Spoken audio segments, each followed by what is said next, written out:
call the meeting to order, and we'll start with the Pledge of Allegiance. I pledge allegiance to the flag of the United States of America and to the republic for which it stands, one nation, under God, indivisible, with liberty and justice for all.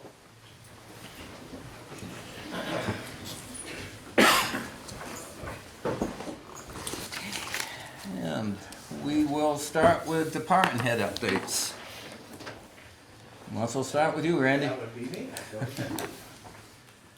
Well, first of all, I thought police and fire and EMS, I thought, and the businesses in town did a great job during the eclipse. It was really awesome to see. The town was busy. I think what amazed me the most is when everybody left, there was hardly any trash anywhere. People were walking up the street with their trash in their hand and carried it out. I mean, we can't ask for anything better than that. The Renaissance group, I thought, did an awesome job. But I just wanted to say that. We had, to my knowledge, we didn't have any incidents. None. I'll piggyback on that. As far as law enforcement side, we had 0 incidents, 0 motor vehicle accidents. I mean, obviously, I didn't expect the type of foot traffic that we had, but it was great for the economy and the businesses. But everybody was very polite and respectful, and I think it went well. Besides traffic, there was no controlling that, unfortunately. Nothing anybody could have done. But I think everything went smooth. Anyways, EMS supplies, for the month of March, we did 93 transfers and 60 911 calls. Last year, for the month of March, we did 129 transfers and 49 911 calls. So the total for January, February, and March for last year was 467 compared to 543 this year. As far as revenues are concerned, 2024 to date, 432, 388. Last year was 446, 340. The difference being we were paid last year $65,500 by a couple of towns that paid their contracts early. This year that hasn't happened, so we're still in, I think we're in good shape. Fire calls, we've been busy outside of the area, not necessarily in Lancaster, with structure fires and things like that, mutual aid calls. I do have the rate schedules. I didn't know if you wanted to look at those as of now, or did you want to do that later on? If we That's later, could the do agenda. that later on. In the agenda, yep. Yep. I did want to ask if we could be put on one of the work details to look at the contract rates for the different towns. We can do that. That, We just would moved that probably date. be a topic for work session coming up, Yeah, so, probably sooner rather than later, and then we can give some forward notice to the towns that would be impacted by And I'll any try to- decision. I'll try to get some more information on what other ambulance services are doing as far as contract rates. so we just moved our work sessions to the first meeting of the month. So is this something we want to do May 6th? Add it to May 6th or the beginning of June? I think either one would be okay. Would you be prepared at our meeting on the first week in May, May 6th? Would you have enough time to get everything that we would need? I would think so. Okay, then we will add you to the contract. I mean, add you to the work session. I've given some info already. Some preliminary stuff that I sent you. I'll see what else I can dig up. Okay, so that's a meeting that you normally wouldn't attend. because we moved it, so it'd be May 6th, 5 o'clock? Yep, Thank you. thank you. That's all I have. Okay. So since last meeting, since May 18th, basically, we've handled 628 calls for service. Year-to-date calls for service are 1,654. We've had 8 arrests since the last meeting, and year-to-date is 40. Motor vehicle crashes, we've had 12 with a year-to-date of 35. Motor vehicle stops, 282 with a year-to-date of 606. So we're pretty busy. The guys are out there working hard for the town, so. My next coffee with a cop will be at the Polish Princess on the 24th of this month at 8:30 in the morning. So hope to see a lot of people there.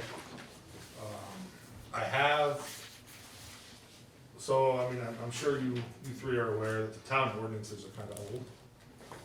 So I've typed up some specific ones I have for you guys to look at, and maybe we could do a work session. But it's just basically a disorderly action, a drug paraphernalia town ordinance, and it's a stopping, standing, and parking town ordinance. And the top thing is what the citation would look like. That would probably be something we can put on the June 6th. I'm looking, is it June 6th? Is that I don't know one if of that's the the day or meetings? not. Yeah. I thought that's what you mentioned, so, Oh, it's May 6th, or it's June 3rd. June 3rd? One for Yeah. each of you guys to look at before then. Is that something we can do on June 3rd? Thank you, John. Are you able to attend? I that? think I am available June 3rd, yes. Thank you. You might wanna add to it, I'm just looking at my calendar just to make sure, so I know I'm going on vacation. Looks like June 3rd is wide open. Great, that's 5 o'clock. John? That we have the work session? June 3rd, Yeah. 5 PM. Last time I was here, I brought up the K-9 program proposal, so Lieutenant Matthews has put together a most excellent proposal to get the gears moving on that program. Again, that was, in a sense, kind of a time-sensitive one, only because we'll have to, if this goes through, the next drug narcotics school for the K-9 is in April of next year. But we have to get a dog, and there has to, we can't say in April or even March, yeah, we're good. It's not enough time. We have to make that decision this year, purchase the dog this year, for Lieutenant Matthews and the dog to go to that training in April of next year, Now, which is right here in the state. just, and you might have said, do we have an estimate on cost of It's obtaining? inside the proposal. It is inside there. It's rough estimates, but if I remember off the top of my head, the average price of a dog is about $8,000. That's with the training and everything. So that's with training and everything? Yes. So, it's in here, I forget. Chapter 2, how much will the police canine Yeah. program Right. cost? So, and it breaks it right down for the dog itself, leads, muzzles, collars, harness, dishes, vehicle equipment, housing, training, so, and that's an estimate, that bottom number you see there is a one-time cost. That's like a startup That's cost. just the start. That's not the Basically, ongoing. Once all this is done, the annual cost is roughly about $2,000, $2,500. And that's food, vet bills, stuff like that. I've spoken to our vet here at Woodlands on Elm Street. She's not taking new customers, but has agreed if you do get a dog, to take that dog on as a customer and agreed to give us a 20% discount. So if we do start up a program, at least there's a cost savings there. Yep. So,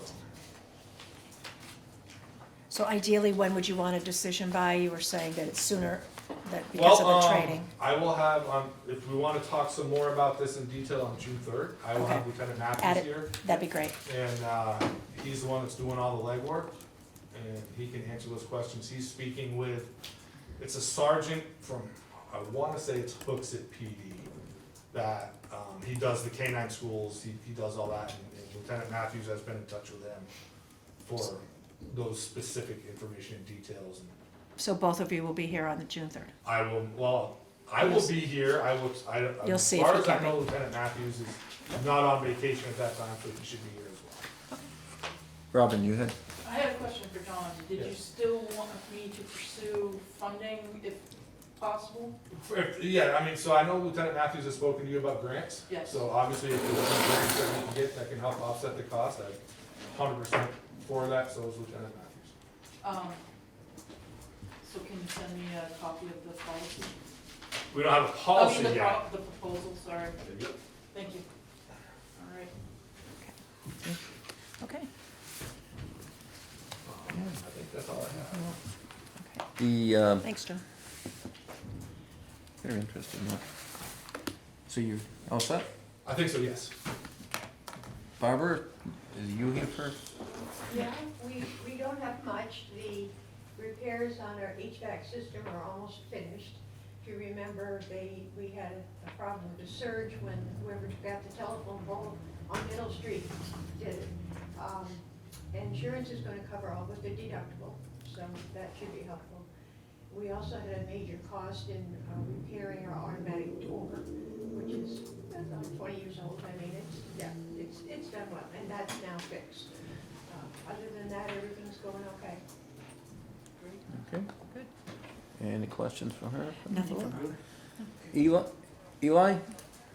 What? Just a second. I'm sorry, when Barbara said phone, I didn't know if we had any more info or if we were on a phone system.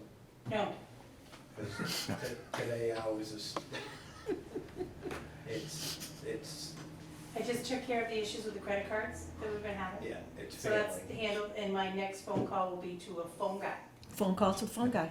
Yep. No, we I'm gonna haven't phone made up any phone progress guy. on that. I just, So no. I only bring that up because I had problems with the system today. And then Eli? I'll give you the phone guy's number, you can get on it. I can't. That'd be great. No, I'll do it. Yeah, I think last time I was here, I talked about the father-daughter dance went really well. This year, we put on a mother-son dance for the first time. Not as big numbers, maybe they'll continue to grow, and the dance floor was obviously not as bumping as girls might get on the dance floor, but the boys were having fun running around, and my wife had a pirate theme, so they enjoyed that. 41 between mothers and sons, so that was good. We are getting baseball, softball up today. If you drove by, all fields are using for the lack of grandstands, so thank you to the highway department. Shane's disposal of some of that and getting that stuff shaped away.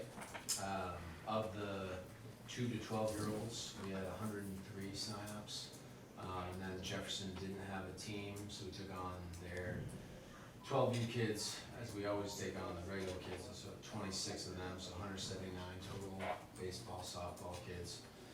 Just a couple softball from Whitefield. Working with Chief to get the parade going for opening day, which is on 5/4. We're trying to start at 10:30. So the parade will be going down Main Street, up High Street, and then down Summer, and end on our fields where I'll announce them and they'll all come out and wave, a big wave. We're getting we put up our pre-registration for Summer Safe Haven, and that's been filling up fast since my post on Facebook, as I was assuming it would. Have a good amount of returning staff. And now we just need to get the pool going up and we'll be full steam ahead. What's next at the space where the grandstand was? We're gonna probably just put grass seed in. I'm not sure exactly where, but I'm in talks with Garland Mill about putting a pavilion up that they had already made. It was Ben had already started talking with Dana about it. It's already built, but the town crew is gonna help, kinda like what they did with the one over on Main Street, to get the base down and everything. It was gonna be in honor of Tom Southworth,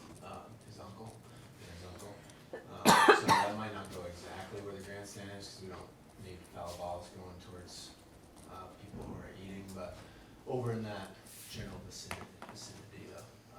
So yeah, there'll probably be a new fence being put up for stoppage of balls, but yeah, the pavilion we're in works to try to get that over there.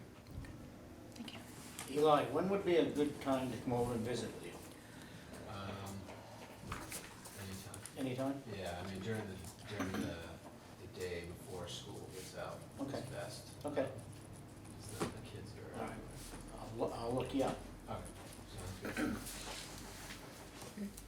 Thanks. Anything else from there? No. And any other department heads? Not seeing any. The department heads that don't have anything further can depart, if they so desire. Randy's got stuff later. So See you guys later. See you. have a good one. Thank you guys for coming in. We'll move on to appointments, and the first one is Tim Green from Robertson Green, the town auditors. Yep, come on up. Thanks, Tim. Oh, come on in. Oh. Poor people goes there. It's a secret. It's a secret, Tim.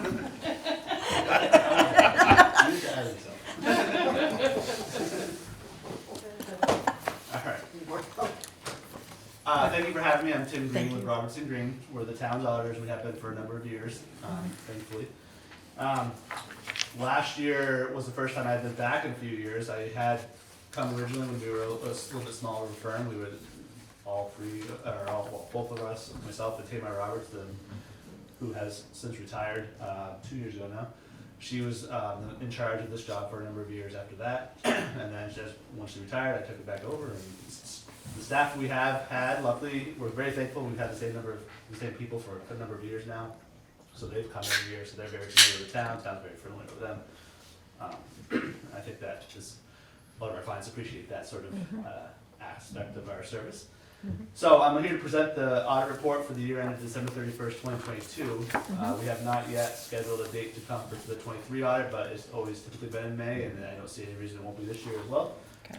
Probably tomorrow morning I'll be emailing staff to Charity. confirm a specific date. Okay. So I try to go through as concise as I can be because there's a ton of data here. My assumption is you've all had a chance to at least look at it a little bit.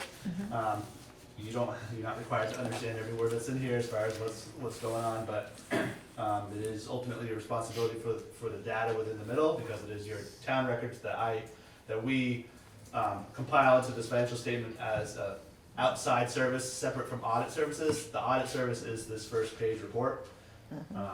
So to summarize this report, it's a lot of canned language, but what it basically says is the town has multiple opinion units. So you have governmental activities, which is a consolidated statement of your governmental funds, as well as you have business type activities, which are your enterprise funds. And then you have separate opinions for major funds, which is specifically determined based on quantitative factors. So your general fund is always a major fund, and then depending on the size of assets, liabilities, revenues, expenditures, some other funds can become major or non-major year to year. You typically have the same funds, of course. You know, your Colonel Town, your library, they all have significant assets, so they tend to always be a major fund. So you get an opinion on each one of those separately. So you actually have a combination of opinions. You have an adverse opinion on the governmental business type activities, and then you have an unmodified opinion, which is a clean opinion, on your major funds, including the general fund, and then an aggregate combination of all your minor funds, if you will. So the adverse opinion is again on the governmental and business type activities. These statements are full accrual, so they're essentially like a private business statement. So you have your capital assets and depreciation. You have the total liability balance of any debt you have. You have pension liability that's determined by the auditors and actuaries for the state, and they provide every single member a figure for their reports. That's of course separate from the general fund, which you're only budgeting your annual payments, your annual contributions to the retirement system. You're not recording that giant liability.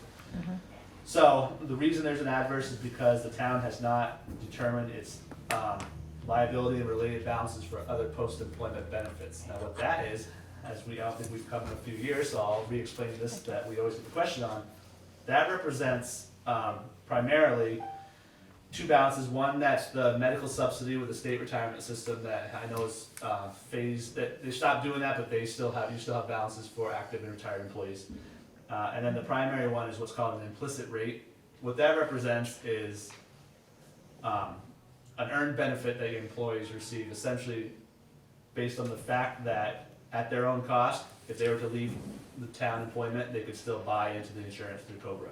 Now, again, even though the town is not, they don't have a policy that says if you leave, we're still gonna pay your health insurance, but by no means would you wanna do that. However, by joining the pool of all the town employees and retirees, you're getting a better rate because it's a bigger pool. Because it's bigger pool. So, that implicit benefit of working here, unfortunately, the standards require it, it's, either you do or you don't, so, you would be required to find an actuary to determine the value of that every 2 years with an adjustment every year if there are large changes in interest rates.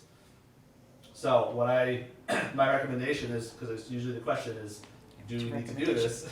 My recommendation actually is truly a cost benefit. I've seen a range from as low as $3,000 for the service to a lot higher, depending on your comfort level with the firms that are doing it. But secondly, I think more importantly is, I would recommend you look at your long-term goals and say, are we gonna be borrowing in the next 5, 10 years or whatever? Are we going to need to go to a local bank or need to go to the New Hampshire Municipal Bond Bank or whatever you do to borrow funds to finance larger scale projects, and ask them, do they care? I don't know, offhand, I don't know that the bond bank right now cares, because I think that there's enough communities, and it's not suggesting that your general fund is an adverse, it just is this government-wide business, not a business type, because that's a whole separate category, but a business similar statement. So, again, I think those are the only negatives a town like Lancaster would face, I believe, would be just a difference in rates.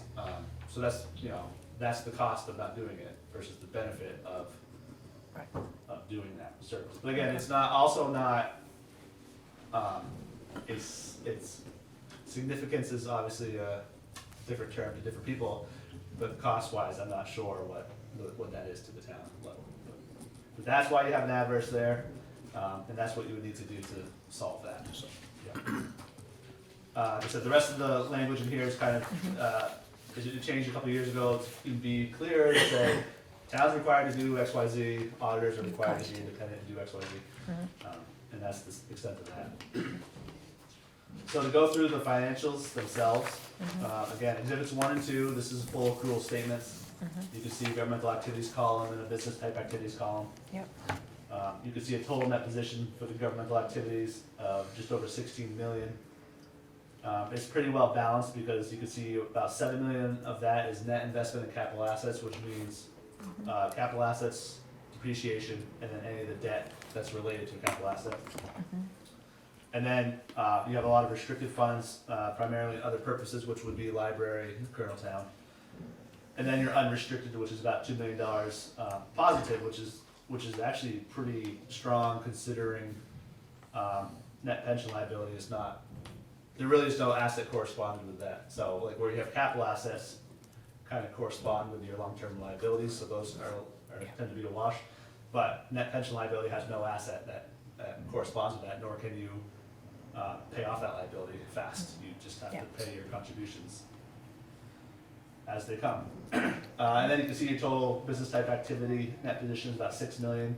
Now, as you would expect if you think about what your business type activities are, water, sewer, and so on, primarily that's made up of capital assets and infrastructure. Yep.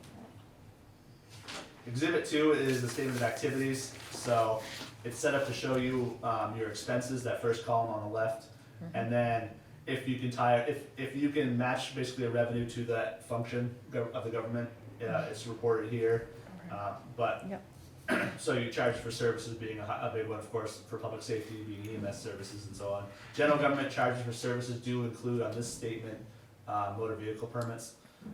If you were to kind of compare compare, to later statements, you might see those, you'll see the permits as a separate category of licenses, permits, and fees, not under charges for services. However, on these exhibits, they are considered the same for reporting purposes. And then your general revenues, of course, being property taxes, which are not tied to any one function of the town, they're just a general revenue to offset total costs. Yes.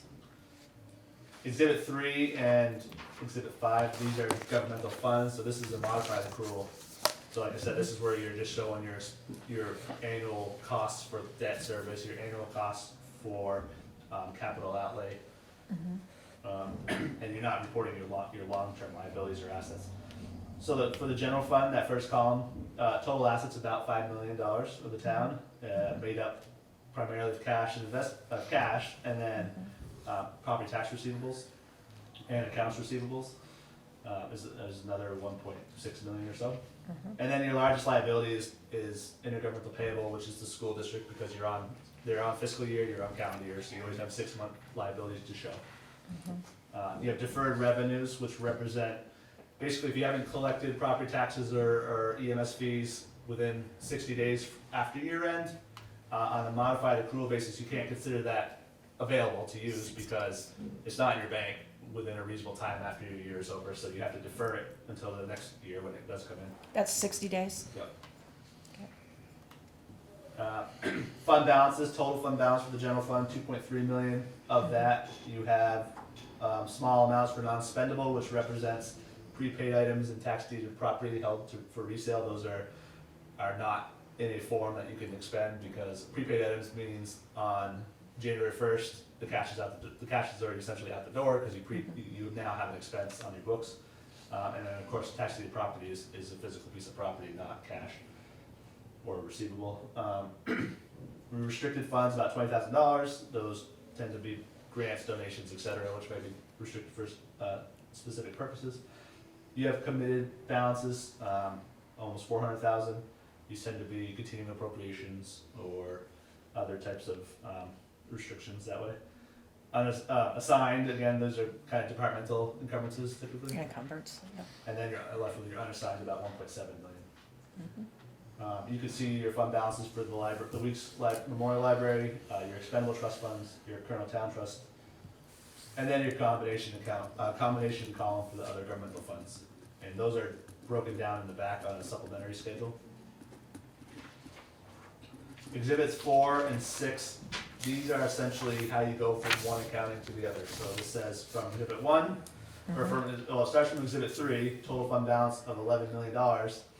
And then you're adding your net capital assets of $7 million. You're not recording deferred revenue because on a full accrual basis, once you've billed a property for property tax, for example, the town has earned that revenue. It's just not on a modified accrual. Is it available or not? But it's once you've assessed for that period of for that tax year, it's been earned. And then you can see $3.4 million of long-term liabilities are added to your full accrual statements, and then another $700,000 related to the pension balances as well. So that's where you get from the $11 million on Exhibit 3 to the 16 on Exhibit 1. Yep. Exhibit 5, statement of revenues, expenditures, and changes in fund balance. Third line from the bottom, you can see for each major fund, the change from the year before. General fund was down about 140,000 out of total 2.5 million. The library was down 78,000 out of about $1.5 million beginning balance. Expendable trust fund was up about 70,000, and Colonel Town was down about $1 million from the 5.7 million. What's that? And then your combination other governmental funds was down about 160,000 from a beginning balance of 1.6 roughly million.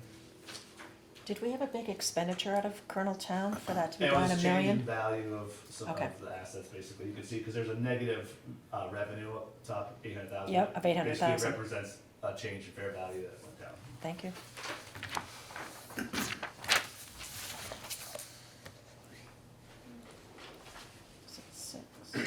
And the year before, I quickly compared the year before, and it went up about 700,000 the year before. So it's always, So maybe it's a timing thing? yeah, it depends on the time, exactly. Okay.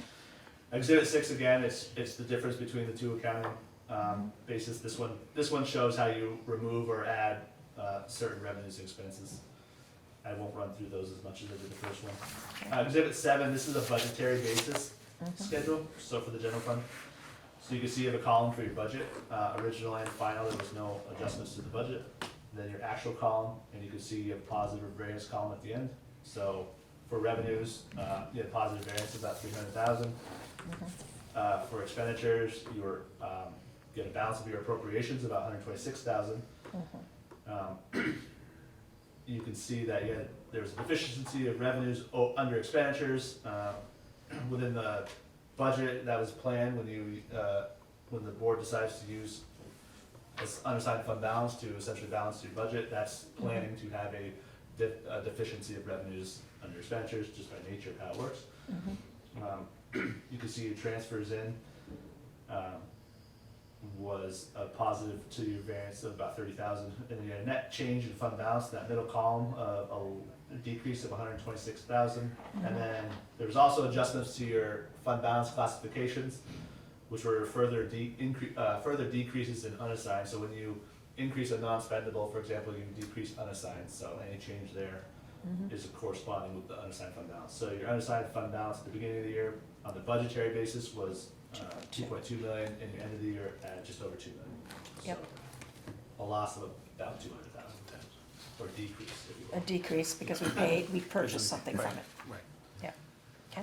Exhibits 8, 9, and 10, these are your enterprise fund activity statements. You have your sanitation and your water departments. Again, just like these are on the same basis as exhibit 1 and 2 are.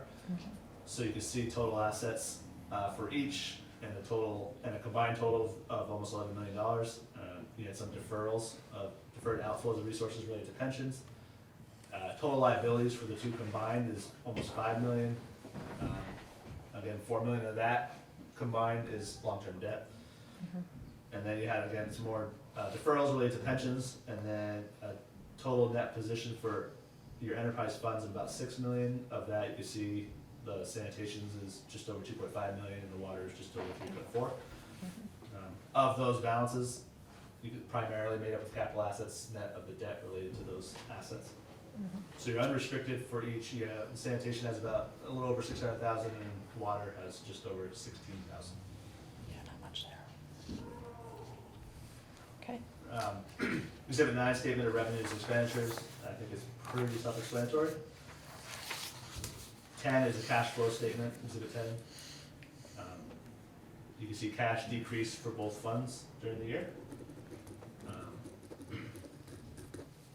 Not much really to explain there further. Exhibit 11 and 12, these are fiduciary statements. These are held by the trustees either for the school district or other agencies, or our scholarships or other private purpose type funds, which mean that they're not there to benefit the town as a whole. They're there to benefit specific groups of people within the town. So it's still town money, but it's not available to all, like a permanent fund, like a cemetery fund or something like that. So that's just the differentiating factor on where it gets reported. I won't highlight anything within the notes. Again, this is just informational items that support your significant balances on all those exhibits I just went through. Jumping to the back, near the very end, we have exhibits 15 and 16, again, are breakdown of the non-major funds. You can see what funds specifically go into that combination column. And then you have budget, more detailed statements for your budgetary basis general funds. So you can see by category, taxes, license permits and fees, etc., what the estimated balances were, what the actual results were, and how you get to the ending balance on exhibit 19, which is a very useful schedule of changes in unassigned fund balance from the year before on the budgetary basis. So this is where you're used to set your tax rate. Again, started the year about almost 2.3 million. Essentially appropriated 587,000 from fund balance. Had a revenue surplus of 265,000. Had an unexpended balance of appropriations of almost 200,000. So you had a budget surplus of 460,000. Again, some changes in your non-expendable and assigned fund balance, which were decreases in unassigned, and that brings you to your ending unassigned fund balance of just over 2 million. I usually say, like I said, the town expected to lose, if everything works out exactly how you budget, you expect to be a decrease of 587,000, and instead you had a decrease of, 200,000, so. Did better. Obviously, on a whole, you don't wanna, you wanna conservatively estimate your revenues, and you want to, obviously, you can't overspend your budget, so both those numbers you want to end the year positive, and you did. That wasn't the case last year, as far as revenue side, you were actually underestimated or you overestimated revenues last year. And the year before that, you were in positive on both sides as well, so. The last page is, we put in here, even if we have no specific comments to make, so this is basically a standard letter that says, our standards require us to define what a deficiency is to the town, whether it's significant or material, and what we consider when we're doing our audit, and what the results were basically. And so this basically says we didn't have anything of significance to report to the town this year. Any questions? After digesting that. First, thank you You're welcome. for going through all of that for us. And anyone that was here remembers that I was the one that asked for this. I wanted to make sure I understood what had been happening and where we were. I'm the newbie up here, Tim, so I ask a lot of questions. You've done this for a few years now. Do you have any trends you've seen or anything either to the good or the bad, like things we're doing great, things that might be threats or opportunities, weaknesses that maybe don't get covered in this, but things that we can be thinking about? I mean, in listening to discussions in your work session, I think that it's, I was reviewing some policies today as well to figure out where I might have some recommendations there. Great. And I was seeing some differences in even what we're being told, or what the policies are versus something I was reading as far as my example was, and it could be on our end too, the threshold for a purchase order requirement, I think, was different than what I had for, I don't know, if maybe there was a revision on the purchasing policy I didn't have and so on. So things like that, I think, needs to be tightened up, if you will. A big area in payroll I didn't know, it's not the right term because I would have put it in my report. Yeah. It was an actual statement area. But it is always important to have a clear understanding between employees and management about when there's a rate change. So documenting that change, that both sides have agreed that, okay, here's my, if there's an increase, this is what it is, and we both understand that that's what my next pay rate is gonna be. And it's just the one time at that moment of change and put in personnel policy, and then there it is. And then always want to have, as a small finance department, of course, you always want to have some sort of cross-training and backup in place. Michael should be able to go on vacation if he wanted to, things like that. So it's important to have someone be able to fill in and keep things moving slowly, Do municipality, so I think I had mentioned to you on the phone, I used to work in a bank, and there was a requirement that you took a certain amount of time off if you were in the finance or accounting department for that, other than for their mental health, for, internal controls. Is that something that's required in a municipality? No. And or recommended or encouraged or preferred? Like, is there a verb in there that works? Well, I'm sure it Good would be, practice. in government, and specifically, no, not in governmental, but I would think that just in managing employees, it probably is a useful tool if you were to. That's a nice way to put it, a useful tool. I don't know, Okay. yeah, no, there's no, and I don't think there is, I don't know of any statutes that don't allow that either on the flip side, so. Okay. Okay, Ram? Yeah. I've always not understood, when you get an audit that comes out that says that your enterprise funds are covering your operational budgets for your utilities, yet I'm on the grant funding side. I have federal funders who have a calculation who say, no, you've got to increase your rates because you're not funding your operations. So where is that? The main difference is and because as an enterprise fund, you report it on a full accrual basis. When you're budgeting it, you're budgeting for modified accrual, which means you're budgeting your debt payment, you're budgeting your capital outlay. So there is no real required report that kind of shows you your budget basis enterprise fund activity, but if you think about your on the budget side, your principal debt payment is not an expense on the full accrual side. However, if you wanna make sure you have enough cash to pay that debt payment, your expected revenue does need to be higher than on paper what it's gonna show at the end of the year. So it is, you do have to basically budget on one way and then see the results on a whole different basis, which if your budget, I think the budgetary basis is probably more conservative in the sense that you're budgeting Yep. for that cash outlay, if you will.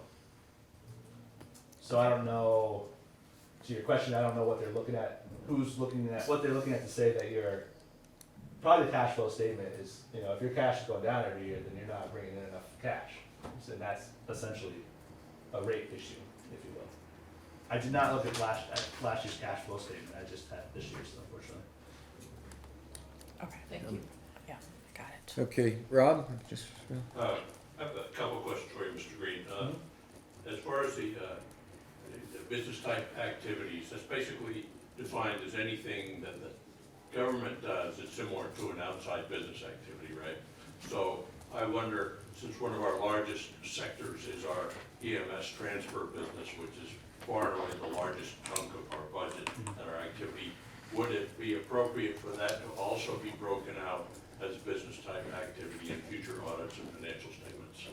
Yeah, I think it could certainly be if that was the board's will, yeah, and the business type is defined by, if it's funded primarily by user fees, so I think an EMS would. Yes, if you bill for it, Yeah. you should break it out. So that was what, so I think, there've been a lot of debates around town about whether we're making money or losing money or whatever, and I think if it was broken out according to that accounting standard, it's a little easier because you see some depreciation expense, et cetera, et cetera. Yeah, some, you know, secondary considerations would be, you know, are your employees very well defined with their role, or you have someone who's working for multiple departments, and therefore you have the added task of Yeah, it'd be a licensed EMS provider to write on the button. So- allocating their, you know, those costs as Yeah. well, but if I it's think easily to define that separate function, then yeah. I think we're very proud of that service, and it's a very important part of the town. And so I personally think that seeing it broken out internally or through the audit would be helpful for us to see how well we're doing. Also, as far as adverse opinions are concerned, how many other towns, is that a normal thing for all the municipalities in New Hampshire to have an adverse opinion because of this pension liability, It's- or is this unusual for us? No, it's a good mix. It all depends, again, on your primarily, I'd say, financing needs in the future. You know, I have one community that the board basically annually or semi-annually will formally write me a letter, say, we've decided we're not gonna hire an actuary, and so that I don't, because sometimes I will actually give a finding as well as an adverse opinion, to say, you haven't done this, you should be doing it. But if, I'm not gonna keep giving this finding if the board collectively says, we're not gonna comply, so, you know. So you that's, got- that's kind of where you make the decision. It might cost more to have an actuary than the benefits that you Than would the get out of, benefit. Right. out of the whole thing. And so that's why I was wondering if there were lots of other towns that had the same problem. There's plenty of other towns for sure. Okay. You're not alone. And so the adverse opinion distinguishes between the overall government activities and the fund accounting, right? Fund accounting has a clean opinion, Yep. the overall government doesn't. And the only problem is the adverse cost of the actuarial Right. That's good to know. pension stuff. And primarily it's because the town can't provide the information and I can't assess the information to say whether or not that's, because there's always a materiality factor. Right. I would say for Lancaster, you'll never get an actual report that doesn't come up with a material figure, just like, because it's, OPEB tends to, be less than your pension amount, but similar. So your pension amount's, $3 million, so your OPEB would probably be $1 million or two. Makes sense. Now, one of the last questions is, your statements generally say that it's normal but not required to have a management, what do they call it, a management statement or a management review. That's a normal part of financial statements, but we don't have one. Oh, okay. Do most people not have one, or, I mean, I read Hanover and they have one. Yeah, a lot don't. Some in the past, when this first standard was implemented, got away with a canned one that their auditors kind of provided. We always said, why bother? We're not gonna do something for you. We don't give an opinion on, that's just a management letter. It's the management discussion analysis, specifically what you're referring to. Yeah, that's You don't get an audit opinion on it, you just get that one statement. So if you have someone who wants to write one, then great, go for it. But if you already have a comprehensive town report, it probably has more information than that useful to a resident of the town than the management discussion. it'd be sort of like the town manager's writing up. Except you references have, specific events and. there's a very specific set of requirements to that letter that you can't divert, you can't start to talk about things that will happen in the future or speculate anything. So it's kind of what value, again, it's another, Yeah. it's easier to not do it, I guess, if you will, off the, just saying that blankly, because there's no harm. From what I've seen, this group, the select board group is moving towards that, they're tuning up the capital improvement plan and they have work sessions for planning, so that's a good thing. I don't think that we are that negligent, I just noticed it in the report, it Yeah. says that it's not there. I guess in my thing, comparatively with other municipalities that you deal with, and I know you can't name them, Right. but Lancaster appears to be doing pretty damn good. Yeah, I think your balances are healthy for sure, Yeah. which is good. Do you want that quoted? I think it will be. Thank you, Zach. That's what I think, everything I see is you guys are improving, you're owning all these tools, that's great. Thank you for answering my questions. You're welcome. And anything else from the board? I think my last question would be, is there anything you would need from us? Is there something that you would look for either during your field work? I know that's staff driven or, again, No. and especially we don't have a town manager right now, so we're trying to fill that role in many ways, The but, only thing I ask, when we are here, we do attempt to reach out a little bit, but it is, I'll emphasize again, it is ultimately your responsibility for, first, the information within here, outside of my first page letter, as well as the system of controls that are in place in the town. So, if you ever have concerns individually or as a board collectively, where you, one of your responsibilities, if you will, is to assess the risk within town. So, do you know that there's a department by nature of how it works, not by assessing any harm there, but like just are there areas within town that are riskier than others? Is there large amounts of cash collected outside of this building versus inside this building? Are there, just generic things that you would think about? I would want you to tell us that, because Okay. we may not necessarily identify that ourselves, but if you've come to us and said, this year, can you look closely at this department, next year, can you look closely at this department next year? Or can you do a little extra here or there? Because we feel that there's inherently a riskier circumstance there. Okay. That is technically your ultimate responsibility, so. It is something that you should be assessing periodically, yourselves to say, okay, how do we think it's running? How do we, revisit controls, revisit policies, of course. Things like that. Robin, you had one more? Yes, for your visit, for a single audit, is it calculated from the date of, like, your contracts are awarded and signed, or is it when you start spending? It is your expenditures for the calendar year. Okay.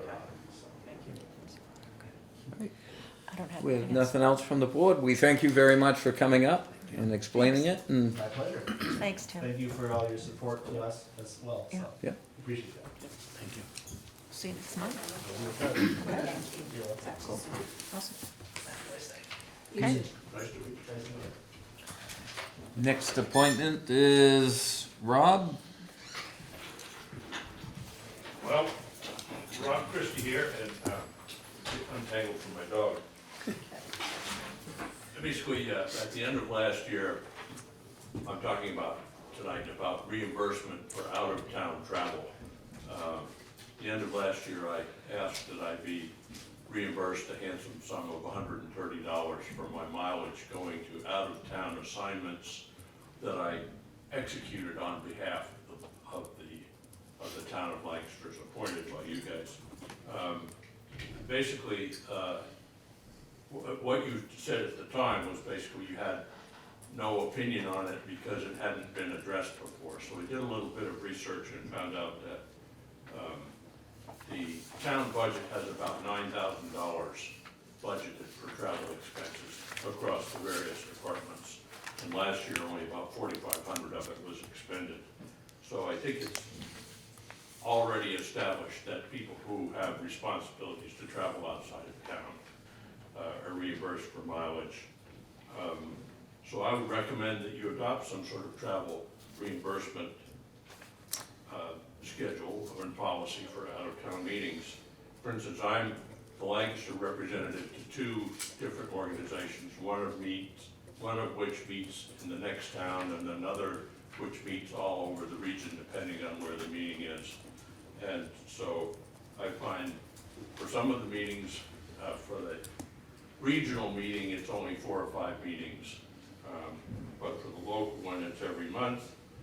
And the scale of my expenditures under this policy would be probably less than $250 for the course of the year. That's based on, I think, Michael, what's the federal mileage rate now, 67 cents? It was 65 and a half last year. It's 67 cents a mile. 67. It is 67. Yes, for 2024. So I wanted to point out again that if you want to see what the travel expense accounts are, just look in the budget. Any account that ends in 060 is a travel expense, and they do total about $9,000, and about $4,400 was expended last year. So I think that this is a good idea, first of all, because it's a fairly normal thing, and second of all, in the situation where we're having a little bit of trouble finding volunteers to fill out all of the positions on our commissions and stuff like that, people shouldn't be penalized in this way for volunteering. For instance, for me to go to the Connecticut River Commission, I usually have to spend about 3 or 4 hours reviewing documents and policies to prepare for the meeting. Then there's an hour and a half travel, and then there's the 2 hours for the meeting. So, you know, I'm basically dedicating 5 to 7 hours of my time to something, and so I Hey, don't Rob, think where are it's those meetings? Where are the Connecticut River meetings? What town? that they meet in the various towns. We try to have them in Littleton. Like alternate? They can be as far south as Bath. Occasionally, they are in parts of Vermont, Barnett. So probably the average travel is 30 miles each way or less. It's not like Lebanon, Hanover. It's, No, we're in a our- certain our watershed? region- Our southern border is Bath, and our northern border is here. And then we go as far as Okay. almost Concord, Vermont, and Littleton and Wood, a little bit to the east of that. Okay, thanks. So that's the Connecticut River Joint Commission Local Reference Group, and we are called the Riverbend Group. That's right. And for example, what I've done for Lancaster, we just reviewed A and B excavations, DES permit. We reviewed Mr. Bietti's building because he had, you know, to approve the drainage around there. We were involved in reviewing and recommending Sam Main's planting and bank restoration. And so anytime something like that comes up, I try to do my homework and do my best to make sure that Lancaster's interests are represented and that we don't find any crazy roadblocks. So there's budgetary precedent. Not all the budget is being expended, and I would recommend that it would make it easier for volunteers if they didn't feel like they had to dig in their own pocket too much. So that's my presentation. We thank you, and Thank you. as you heard from the earlier thing, we are Yep. gonna be looking at policies and stuff Right. in the, I'll add it to the policy list. Okay. and I don't see any public hearings scheduled for this meeting. So we'll go on to reviewing the minutes of the March 18th, 2024 work session. Has everyone reviewed those? I make a motion to accept the minutes. I'll second. Got a motion and a second to accept the minutes as presented. Is there any further discussion from the board? Seeing none, all those in favor signify by saying aye. Aye. Aye. And we'll send them down. Okay.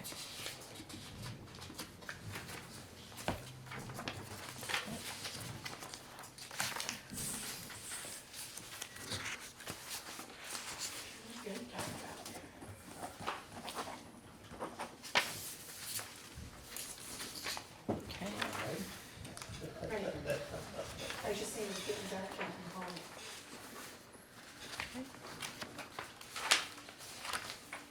home. And next, we have the minutes from the April 1st regular meeting. Has everyone reviewed those? Yes. I'll entertain a motion to, I'll make a motion to accept the minutes of April 8th. First. April 1st. April 1st. April Fools. Yep. I'll second.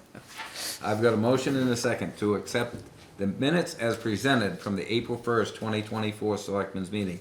All those in favor signify by saying aye. Aye. Aye.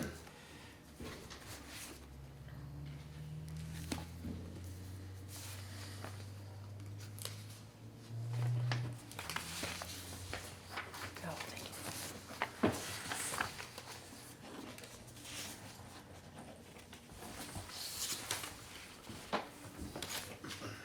Okay.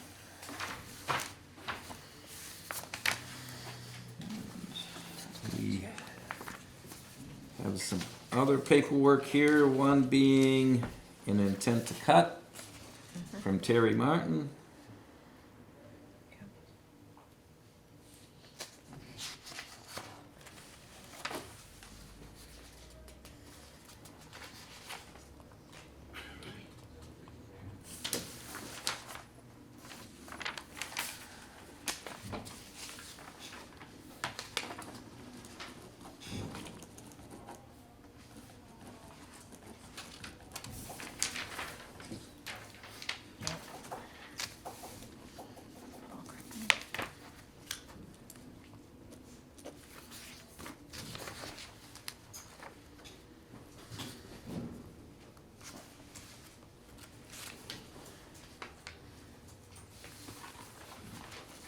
Then have an intent to excavate from Paul Crane, and that covers 2 different lots.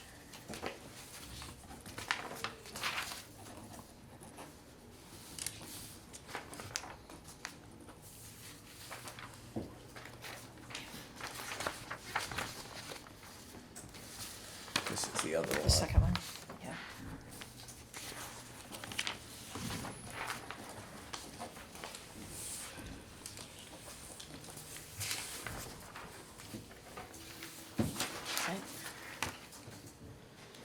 Okay.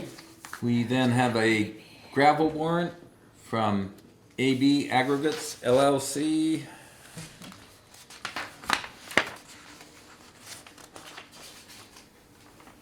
It looks like a total of 2837.24.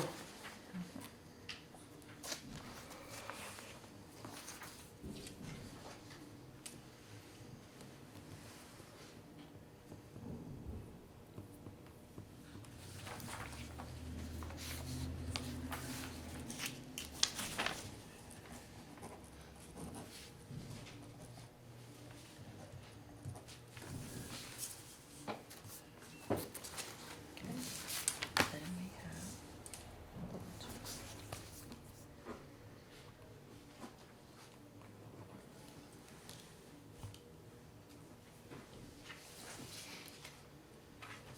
And then we have a warden services bill.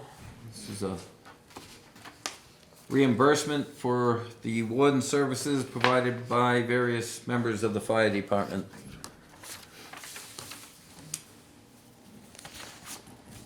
I've taken your second line. That's fine. You can be number 2.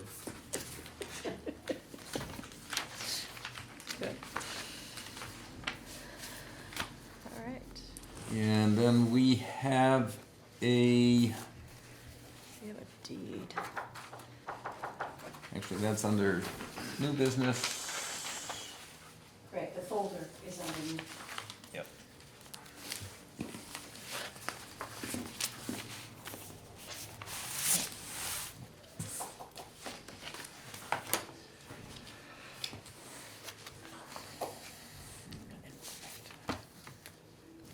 And then we have some deeds to sign. These are on the properties we had discussed a couple months ago, actually, I think now. That we were going to transfer ownership of.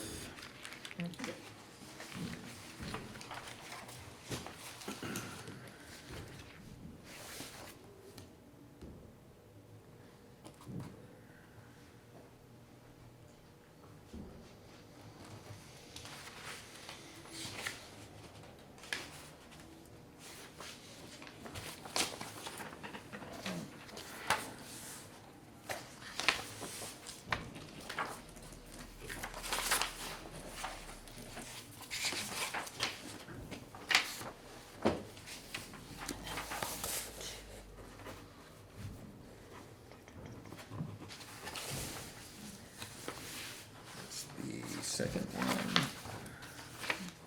Yeah. The rest of it's my part. This is on the back, it said it should be ready. Is That's my part. That's you. I'm just re-notarizing your Notarize. signature. That's why I'm watching you like a that- hawk. Okay.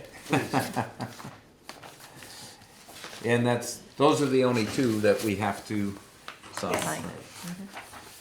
So I'll pass this down so we can put the deeds back in the folder. Okay. Alright. Quite impressed, they even have the proper spacing at the top. Okay. We will then now move on to new business, and the first one is Cathedral Ledge Distillery liquor license for the farmer's market.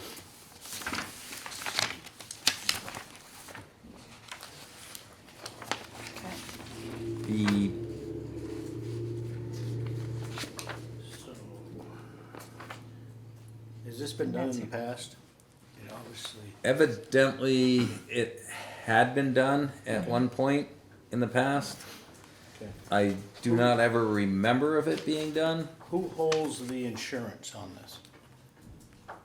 That, If Matt can answer. what's that? So Matt's here, maybe he can help answer some of these Oh, questions. okay. Cathedral Ledge Distillery would hold the insurance on it, and I'm sure you know this, but they also have to get permission from the state. Yep. And then we told them they had to get permission from you, which may be a rule or regulation anyway, but Okay. we required it. Okay, that insurance, can we get an insurance binder that states at the bottom that additionally insured the town of Lancaster?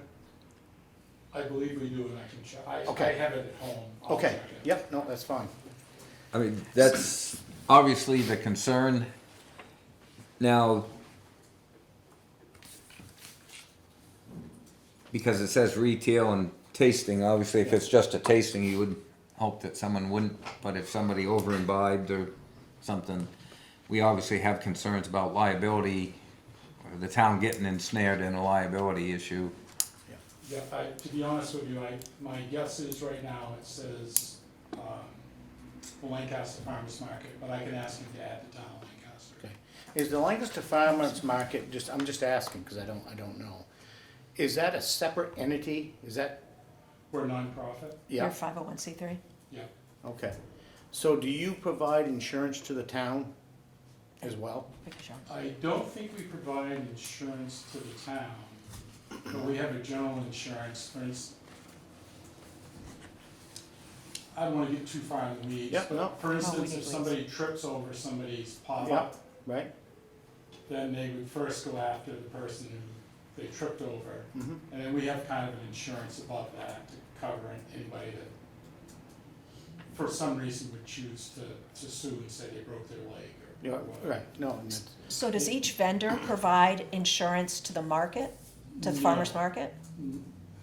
So that you know that they have insurance, like what you just described as a, Yeah, what we require is insurance for anybody that sells something that would be eaten, or I guess in the case of liquor, Yeah.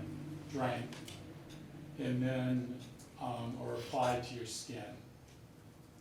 So we tell them they should carry insurance, but for those things, we require them to carry insurance.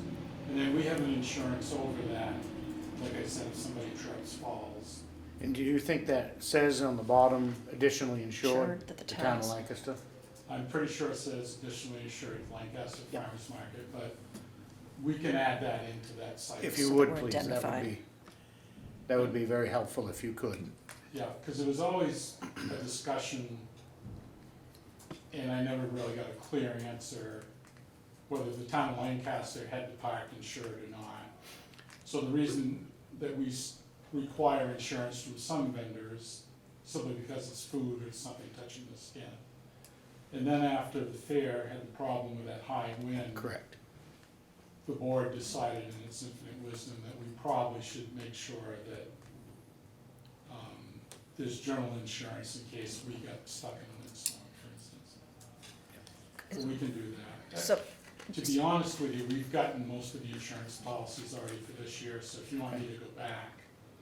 If- they if- can do a binder, I'm sure, right, his insurance to I would thi- indemnify us? I would think. Wouldn't it just be added it to the farmer's market Market's insurance to insurance. ensure that the town is also listed? Yeah. As an additional insured, Yes. and we're indemnified. The, and looking at this form, it requires one signature by looking at this form. Yep. And without a town manager, with your two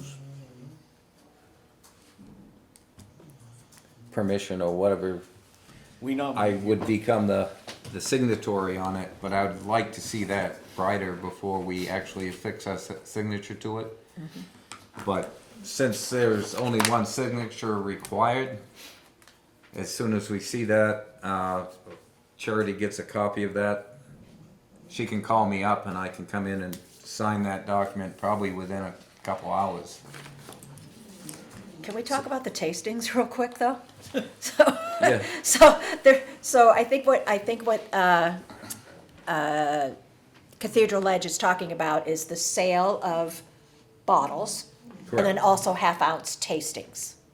So, Matt, so I was thinking like at the Lancaster Fair, how the beer garden has up fencing So to there's- protect the area. A designated area. A designated area so kids can't be in there. Is Cathedral Ledge required either by the farmer's market or by the state, do you know, to set up I'll call it a restricted area, some sort of fencing or something, if there's tastings? I can guarantee you that, or I can speak to the fact that we do not. And it's my belief that the state doesn't, simply because in the past, he's talked to me about every time, they go to numerous farmers markets, which is really either here or there. But for every one of those, they have to get a separate permission from the state. And sometimes it takes 2 or 3 weeks to turn around. So to the best of my knowledge, the state doesn't require it, and we don't require it. There's not a high volume of people that are buying liquor from him, or that are tasting, at least to my knowledge. And I basically do not drink, so it's not like I spend much time there. But I don't think I've gone by and seen too many people drinking. And we've spoken to them about the idea that people aren't getting more than 1 or 2 sips or samples at a meeting, or at a tasting. But whatever you guys decide is obviously the rule of the night. Well, I know when the Post does outside events, there's very specific rules that the Liquor Commission puts on us. So if they have a license from the Liquor Commission, they have and should have knowledge of what they need to comply with. Right. And if they're not in compliance, it won't take the Liquor Commissioners too long to Figure it out. shut it down. So if I'm not mistaken, had this been approved for winter market here in this building, but no tastings? I don't recall this ever coming before this board at a prior time. No, I've never, since I've been here, I've never, And that's, I've been sitting here for a while, and this is the first time that I have ever heard this request come before the board. And like I said, I'm not opposed to them doing it, I just wanna make sure the town is free of liability indemnified. we have everything in place. in place to best protect the taxpayers of Lancaster. So, I would think within a week, we can turn that insurance paper around for you. okay, Okay, so I'm gonna hand this down, and Charity, I don't know if we need a formal vote on that, but I'll be the signatory on that, so when they get that done, Yeah, you're the chairman, so, yeah. okay. Hand that down? Thanks, Matt. thank you. To make sure I'm putting the right thing on the insurance binder, the town of Lancaster, is that correct? Yes. Correct. And I think your insurance agent will know what we're trying to do. Yeah. There's gonna be a word indemnification, which means, and probably some sort of, something, they'll know, Yeah. But you want one from him also, so. Yes, please. yes. I just wanna make sure I deliver with you. And we also wanna be on yours. Yeah. Yep. Thank you. Okay. Okay. Cathedral Lodge. And then we have a submission of a grant application for Lancaster Main Street demo and redevelopment project.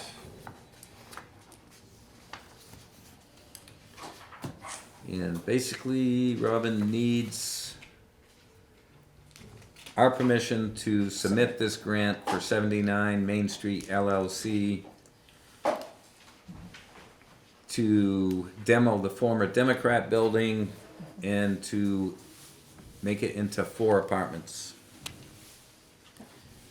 And to assign Robin Irving as signatory on any required documents. Right. Okay, There's a difference, there's authorized representative, which means I get to sign the submission, any paperwork that needs to be sent. But there's still a certifying official, which is typically the chairman or the town manager, that actually signs any contracts. okay. Great. We get- I'll make a motion that Robin signs, and we give the permission to move forward with it. To submit the grant Submit the application grant, for yeah. 79 Main So Street. that's the demo grant. Yep. While you're voting, do you wanna vote on the per unit as well? we probably should do that in 2 separate Okay. things, I believe. Yeah, so the And demo. then, with the deadline on the drinking water revolving fund for, the remainder of the tank project, that's due 5/31. It's a pretty extensive application. Do you want to wait until the next meeting to vote on that? Or, I'm just asking for permission to submit again. Well, let's get this one. We, Yep, it's, so I've got a motion and a second to allow the submission for the demo grant for 79 Main Street LLC and authorize Robin Irving to be the signatory for any and all documents required. Is there any further discussion from the board? Seeing none. All those in favor signify by saying aye. Aye. Any opposed? Seeing none, the ayes have it. okay. And that's Sorry, I didn't That's okay. catch that you didn't vote. We hadn't gotten through there yet. That's okay.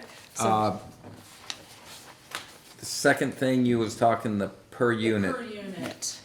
and that's a grant also, or, That is the one where the developer commits to affordable housing, and for every new affordable housing unit, the town is entitled to $10,000 per unit. Okay. So these two grants kind of go hand in hand. when would that second one be submitted? You said by May 31st? No, that's all rolling, as long as they have funds. Okay, But if I submit the demolition one, I would want to submit the okay, per unit unit. as close as possible to the same. okay. So make a motion, yeah, I gotta think of what it's called. Make a motion on the, to submit an application for the 4 units at, what was that, 79 Main Street? Yep. Is that right? I'll second it. I would ask you to modify that and also make Robin Irving the And Robin signatory of any Irving, and all yes. documents required for that grant. Okay, I'll modify it. I'll second that again. Okay, so I got a motion and a second to apply for the grant of the per unit grant in connection with this 79 Main Street LLC project and have Robin Irving as the signatory of any and all documents required. Is there any further discussion? Seeing none. All those in favor signify by saying aye. Aye. No opposed, the ayes have it. The last one is for the water tank. Right, the drinking water state revolving fund is due May 31st. I do not, I just want to be able to submit and continue with the training sessions with them. Okay. Do we need to make a motion on that, or? Yeah, State drinking. because it's another grant, It's a loan. a loan, yep. The state revolving fund loan, and if you qualify, there is a percentage unknown when you submit of how much grant you could possibly get. So, and this is, I'm taking it, this would be something, again, that if we run into another roadblock, that we can say, okay, we're not going to take it because we're not ready for the project. Yeah, I mean, you can do that with any of them, So- really, but, Okay, I just, This allows her to submit. because this tank has Yeah. Right. kind of been a thorn for a couple. And not really because of anything we're doing, it's just grants haven't come through, this haven't come no, through. the drinking water trust fund was denied partly because they are really focusing on the existence of contaminants like PFAS and lead. We didn't fit in that. Our contamination was DBPs, so disinfection byproducts. They, strangely enough, the rules are probably gonna change sometime this summer to allow contamination to be DBPs to be defined as contamination. Probably not before this application go in, but it might open up some opportunities later. So what, this is the rolling, you're so good at summarizing the rolling What fund, was that called? Drinking water? Drinking water state revolving fund. the drinking water. I'll make a motion for submission to the drinking water rolling fund and Robin be the authorized signatory. Yep. I'll second it. Okay. Got a motion and a second to apply to the drinking water revolving fund and have Robin Irvin as the signatory of any and all documents. Is there any further discussion from the board? Seeing none, all those in favor signify by saying aye. Aye. Aye. Being none opposed, the ayes have it. Okay.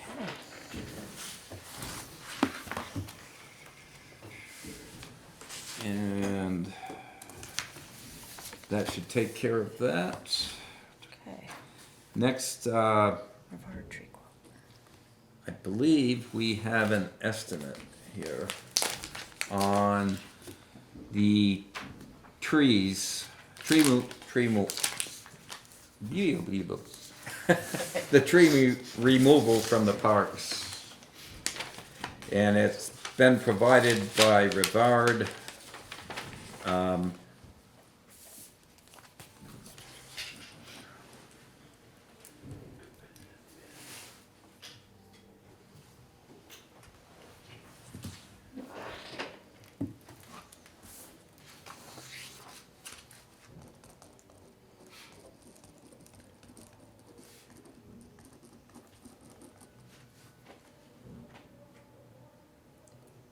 And this is an estimate. So,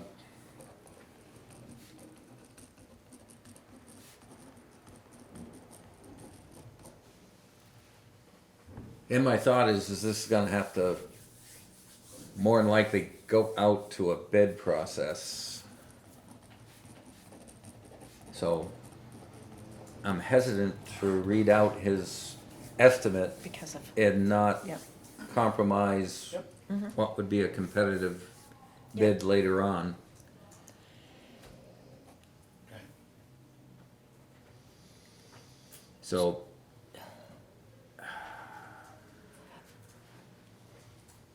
so we've got both Tricia and Peter here. So I think maybe we can start with, where are we with Asplund? Well, I think Like- we have two projects, Exactly. okay? You got the Yeah. We first. have Peter's project and we have Tricia's project. Mhm. And if you wanna, Tricia, explain where you're at with your project? Okay, so I think you guys all know 3 years ago, well, actually, this is my 4th year. I came to Ben with a vision for the town of Lancaster. I wanted to start a beautification project, and with Ben's help, I was able to get the process started. So first we started out with flower boxes on Main Street, and the second year we added more flower boxes and we put in seating, benches, some tables and some wicker to put out through town. And then last year we added 2 swings to downtown, one on by the library and one down by the river.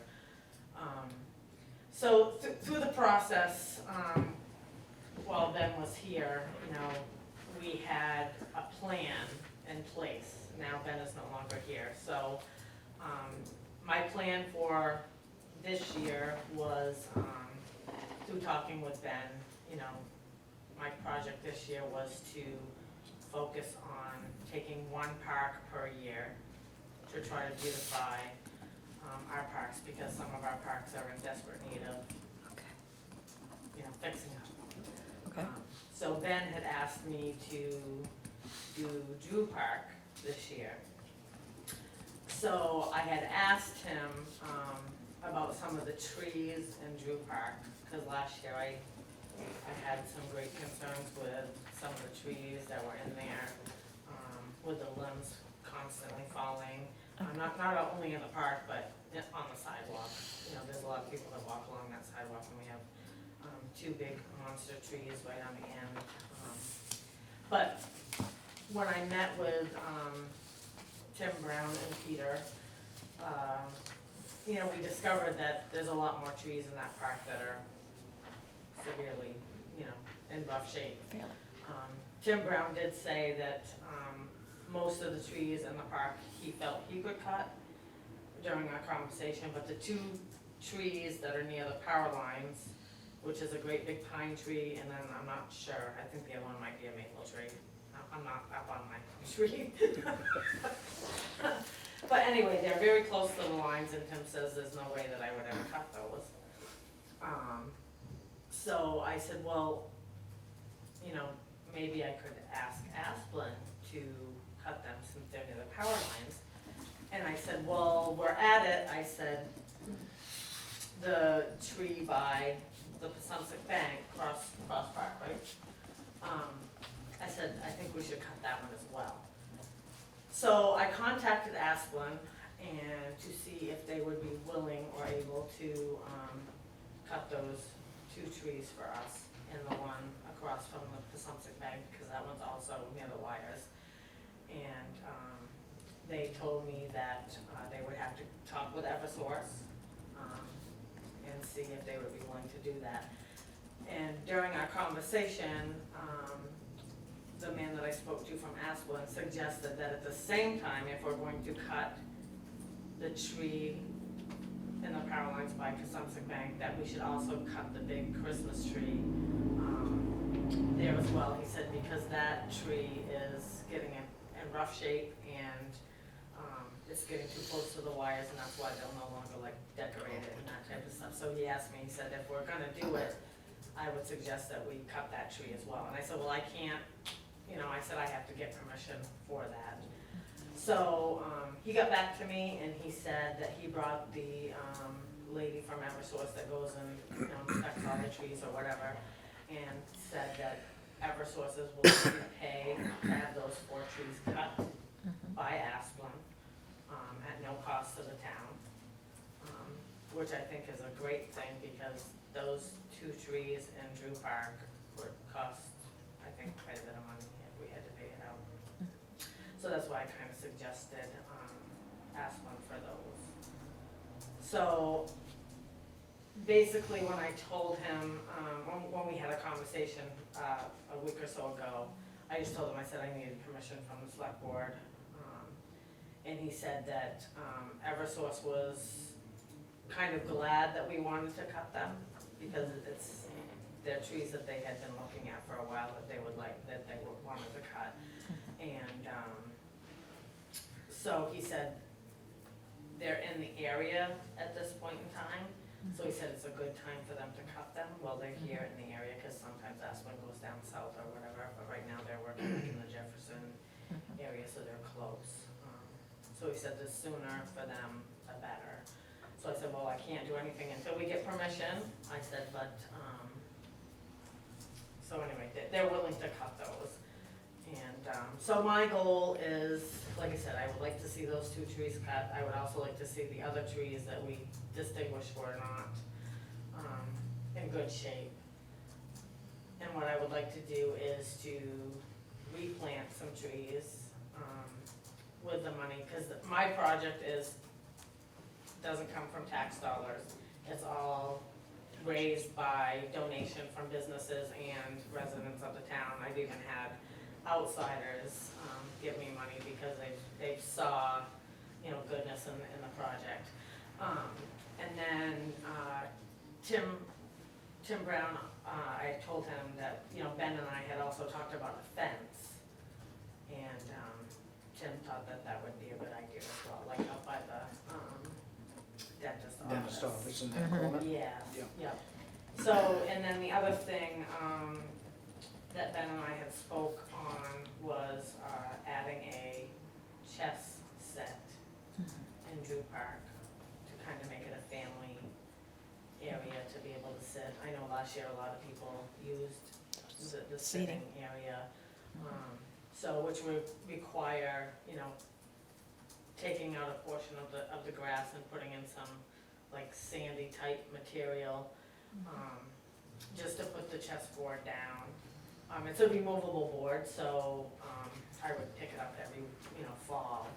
But if for some reason we never, we wouldn't use it anymore for some reason, I would be sure that I would loam it in and grass it over to make it back to its original state. So that's kind of my goal for this Okay. year. Okay, this is helpful.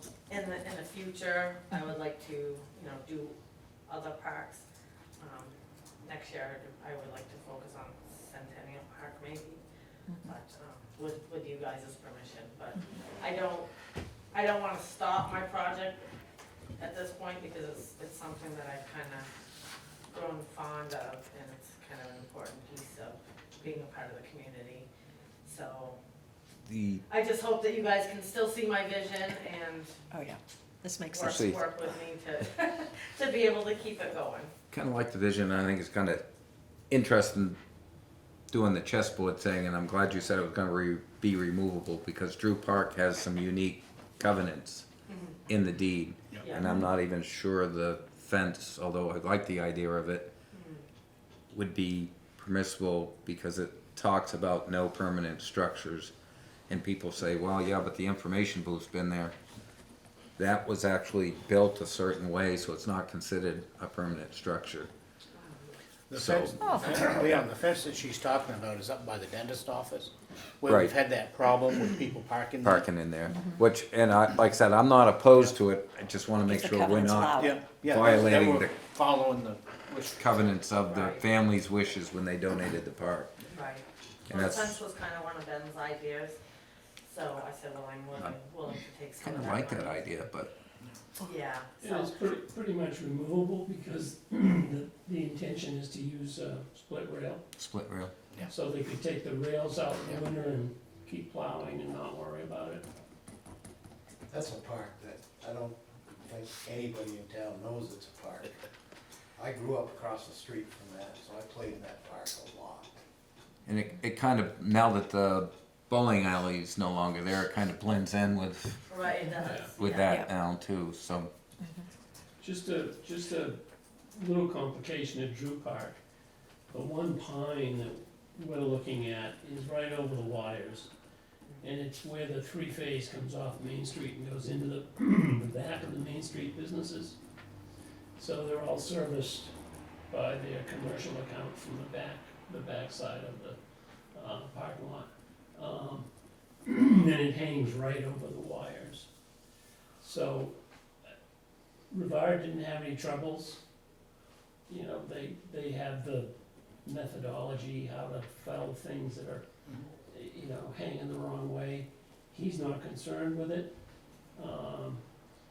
The other one, at High Street in Maine, right across from the Pasumsic and across from the post office, that's almost in the wires. There's one right at the post. And what they did was they gave it a crew cut. And they cut it right at the wires, so that's kind of still in the wires. So that just complicates anybody else's bid. I know Rivard can do it, I don't know who else might want to bid.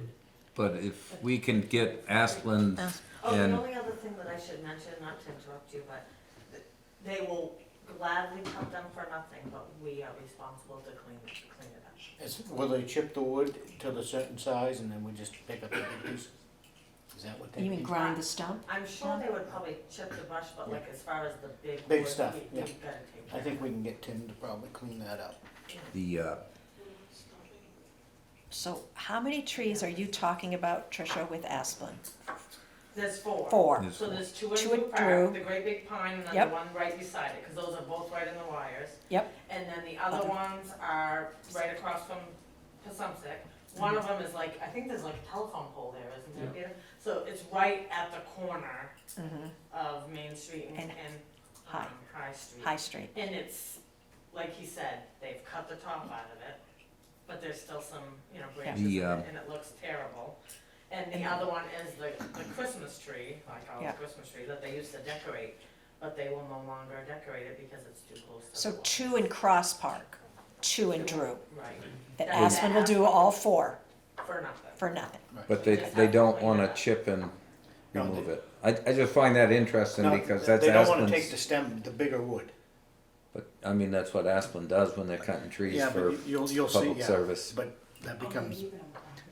But I mean, if we Yeah. can make it disappear Yeah. and we can get at least those cut, Well, that's what he said to me, Yeah. so he said, we're more than glad to take them down, but you guys would have to clean them up, so that was his. Okay. And that's something our team can do. I would think. I would think so, and I Yes. will say the estimate here says this estimate does not cover any trees removed by Asplin for cleanup and stuff. No. So, Okay, the, okay. So If- for Tricia just needs us to approve cutting down four those trees four trees, by Asplin at no cost to the town other than the cleanup We'll associated. Have Do the the town crew clean up. Associated, yeah, by the town. And I think Tim would be okay with that, because that was kind of a I part would of our think so. conversation. Okay, They're planning to grind whatever some Tim is. I Right, mean, to grind all of those, because some of them, I mean, the trees gonna are be this big big. and the Yeah. roots go out quite a ways. so I guess my only other question is if, because you said you were gonna look at bidding for some of the other trees. Can we get well, this? I'm looking at the estimate here, and given the amount, I think we are obligated to go out for bid. Okay. So As a my municipality. other question is the trees that are at least in Drew Park, Tim did say that he could cut them. So anything Oh, anything the town crew can do. Yeah, Small ones, yeah. I'm not opposed to the town crew doing what Because they're they're comfortable ribboned with. off. I don't know if you guys wanted to look at it. So, But anyway, he did say he thought he could handle it. I mean, one of them is just an absolute statue. There's nothing, there's no branches, there's no nothing. It's just a statue. And then two of them, or three of them, I think there's three, the whole middles are just dead.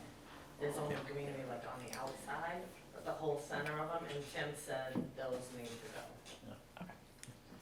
So what So, would so I'm trying to keep up here, guys. Okay, we have 4 trees, 2 in Drew Park, 2 in Cross Park, that Asplin will do for free and our town will clean up. Can we make a motion to get those done? please. Okay, I'll make a motion. Thank you, Tricia.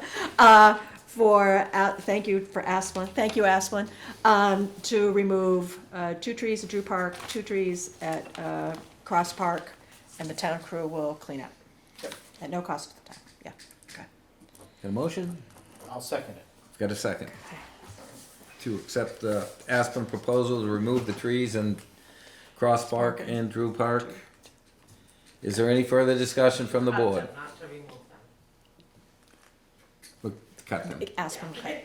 Just wanna make That's sure okay. that's clear. Cutting them is remove them as far as I'm concerned. The The town crew. Says will cutting remove. in here. Yeah, Yeah. no, that's good, Tricia. Yeah. Yeah. With no further discussion, all those in favor signify by saying aye. Aye. Aye. There being none opposed, Okay, that is approved. okay, we got that one done. Okay, Just one thing. What would the replanting schedule look like? Well, that's, That's up what to- would you guys like to see?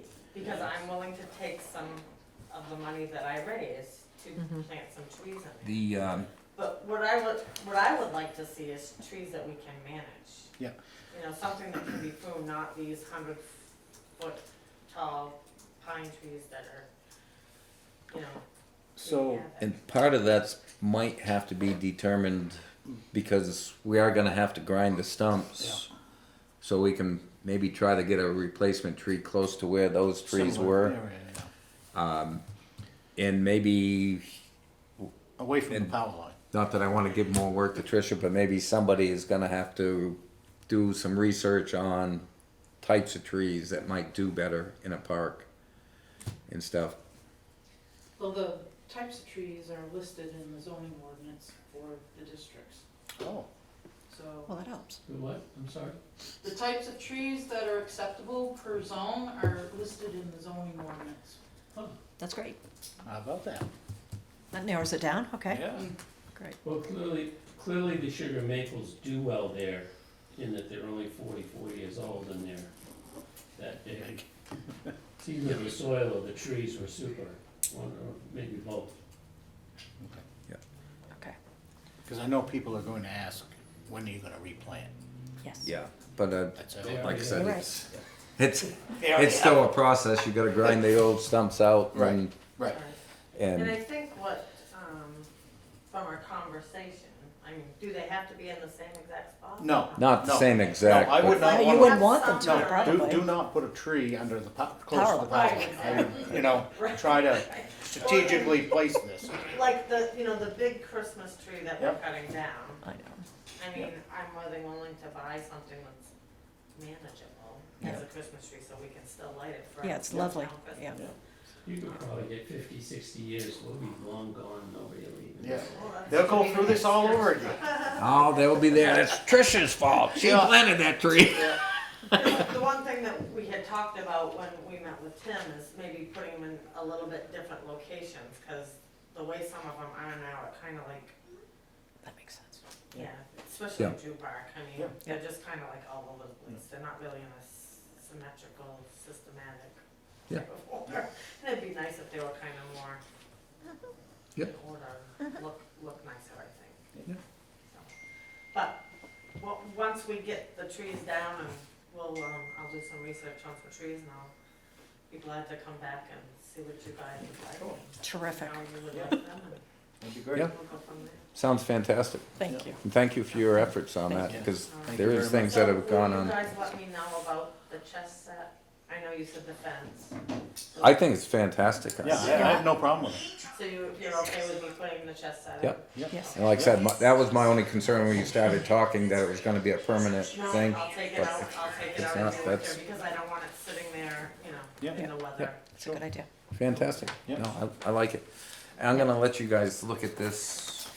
So I think as far as, so I didn't realize they were 2 separate projects. So thank you for this explanation Well, I think tonight. they're kind of the same, Well, but this is kind of my project, but Then, Peter had Right. Ben had told Peter that I was doing this, and then Peter asked me if he could kind of join us. Yep. So I said, sure.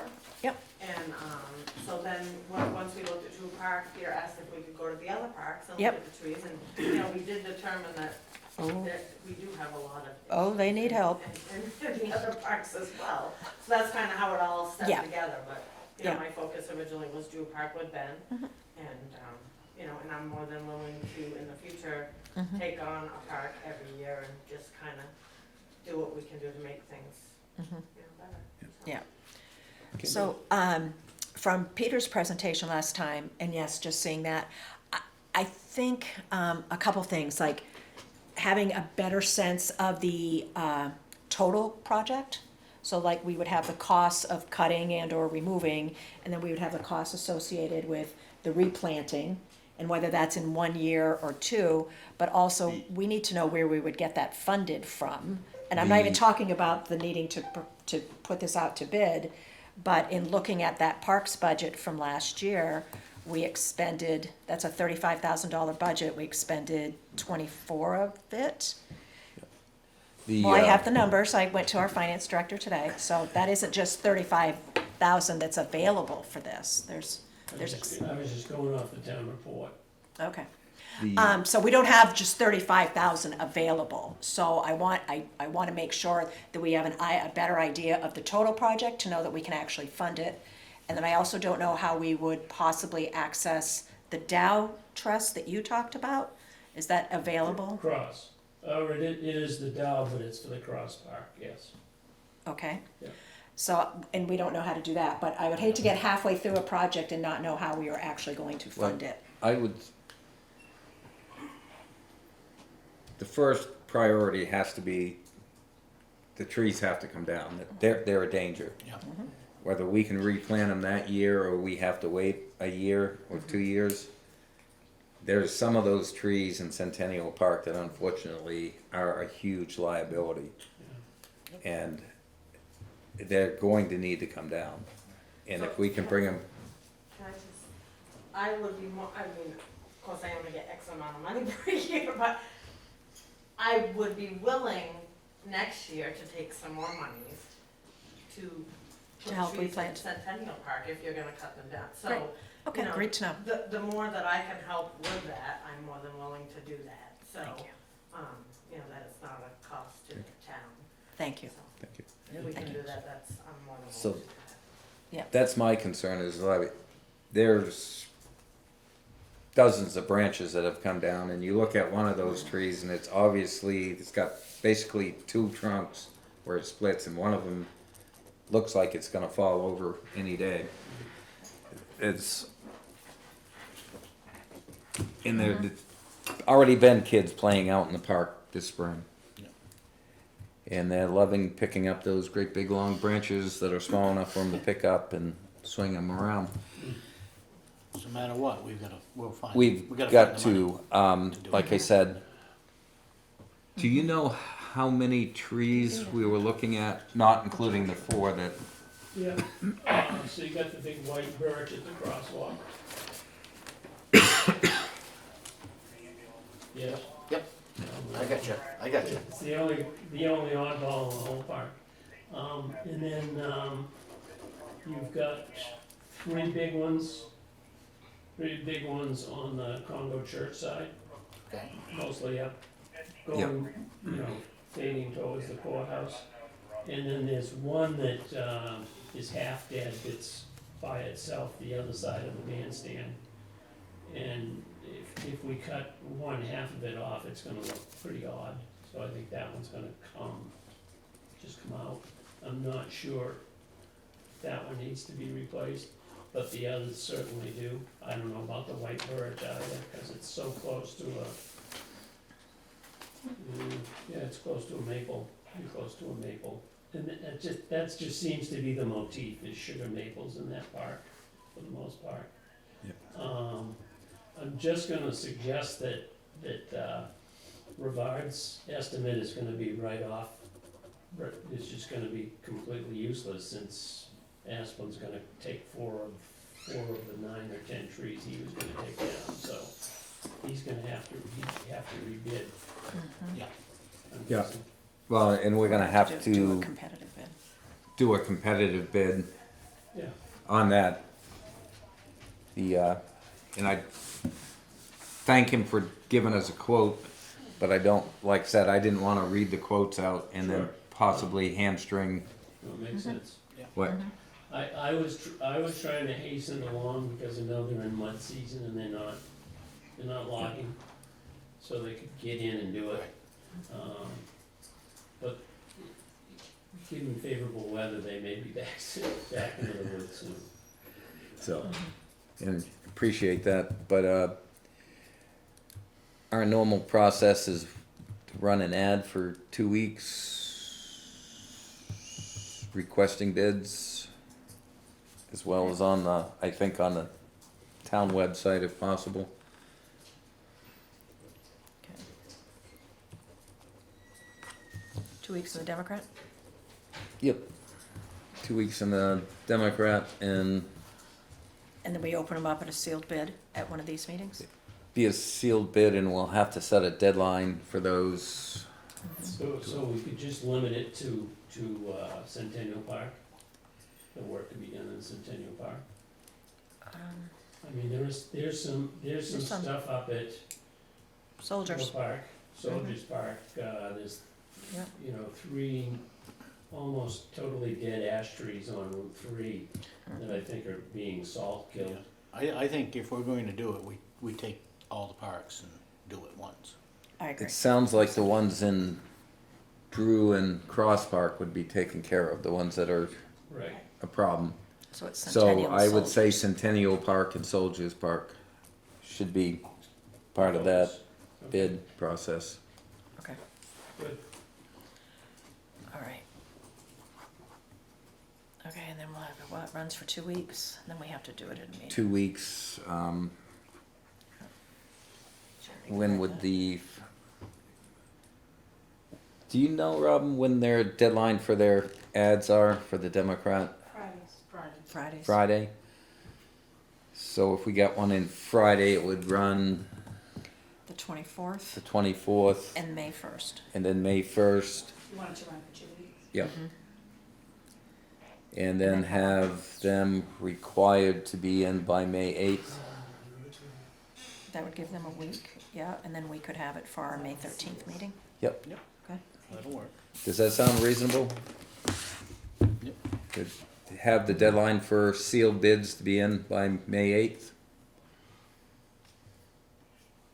I know it's kind of a tight time frame for some of them, but we want to get the process going. Honestly, if you're not gonna make any decisions till the 20th, I guess it can go out until after that. We have Oh, a I thought meeting it was- on, Oh, you're right, it's the 20th, excuse me. 20th? She's right, the 20th. all right, That's so we can go to the 13th Or the 15th. or something like that for, 17th, or, Yeah, on May 20th, yes, sorry, I got that anytime wrong. that week before. Well, usually if we get That real- meeting. if We we get- usually do the Friday before you're gonna open them. okay. Yeah. If that's what we usually do, let's do And then that. it gives them all that time to get them in. I mean, because you're not gonna open them until the Monday meeting. And they could Right. tour the park, gives them time to tour the parks, so they could. All right, so the Friday before the meeting as the deadline, Okay. Is And the then- cemetery doing anything? doing what? Any trees? I don't know, we haven't got that word yet. Cemetery cutting any trees this year? They may. They may. I didn't know it would make sense to put it all into one. Kinda get a, Come out of their bone budget. It's, well, right, but if we can get a chufa deal, we might wanna do that. You know, a discount for buy 5 trees, get 1 free. You're being Kate. I know, sorry. the, I think, Just a thought. It was just a great thought, Randy. a great thought, but I wanna get moving on this project, cause like I said, the Centennial Park is definitely a concern. Where we're Yeah. gonna start having more and more traffic in it this Yeah. summer. Surprised nothing's hit the PD over there. Okay, So we've got that set. all right, so, And then we have ambulance. Can I ask one more? Oh, sure. Yep. So, we're okay with Tim cutting the other trees in the park? Yes. Okay. Yeah. confused. Okay, no, Asplund's doing Clark Park. Yeah. Right, so, okay, so you, when you guys meet, I'll, you'll tell I'll, Tim, I'll get a hold of and Tim. I'll talk to him as well. Yep, I'll Okay, get a hold of And him. I'll get a hold of Frank from Asplund tomorrow Okay, and tell him that it's all Like I good. said, we can, and need to let us know as soon as you can, so we can schedule the crew to be there when As they're soon as I know they're coming, I'll let you know. Okay, Yeah, Yep. and I'll touch base with Tim Brown. Yep. Okay. great. Yep. Thanks, Tricia. we have the Thank you. final rates for 2024 to sign, and these are in-town rates, right? Or is these for any run? These are for all runs. All runs. See you tomorrow. And you've never before signed these? I think it was more of an informational thing, I mean, Okay. if you choose to sign them, that would be great, if you do not want to, it's just so everybody knows Well, where we're you at. gave us signature lines, so. Kelly's very particular about that stuff, and I'm glad she is, she takes good care of us. And we had discussed that these were gonna change Yep. prior. Is What this the same step that we had talked about, or is this something different? These are, when we transport you, this is what we're going to charge you. Okay, has And I'm nothing to glad do he with other said you. towns. Yeah, right. This has nothing to do with other surrounding. We're not getting transported. Okay. Right, and unfortunately, we usually, we try to move those up at the first of the year, we Yep. missed it. Yep. And we did not take it into consideration on the revenue. It's a 3% increase, which we are, how it's going to affect our revenues, I can't tell you because it depends on the insurance company. Yep. And how they, a lot of them follow Medicare rates, which means we have contracts with most of the insurance companies, so we're aware of that ahead of time. But we do charge, if we, and I'll give you an example where we get most of the bang for the buck is if we do a transfer from like Weeks Hospital to Dartmouth and then back to Weeks Hospital. For, like, if we're going, we'll take a patient of Weeks's for an appointment and then come back to that hospital with that patient, which we do frequently, so that could run into quite a bit of money, so increase, so to speak. I think that's where it'll hit the most, is charging the hospitals that price. So what are you thinking as far as January of 2025, now that we're off cycle and doing this in May? Are you asking for this to now move to always a May increase, or you're only gonna do it for 7 months? What are your thoughts? No, I think we should do it for. Get back on January Yes, cycle? get back on January 1st.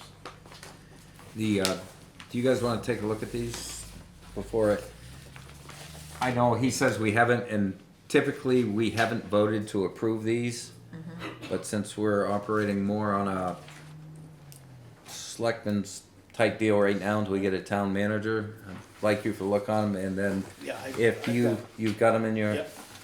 Well, not only that, I think the public asks a lot of questions. And if you have the answers, Yep. I think that's just a plus for everybody. I am gonna go as far as I'll entertain a motion to accept these 2024 rates as presented tonight. I'll make that motion. I'll second. Got a motion and a second to accept the transportation rates for the ambulance for 2024 as presented here tonight. All those in favor signify by saying aye. Aye. The ayes have it, and I am going to have us sign it, so. Randy, but I wanna set up a meeting with you and Kelly so I can better understand these, so that Absolutely. we can be actually thinking towards 2025. Jerry, did you need this? I got one. Oh. And then we also have Keep a copy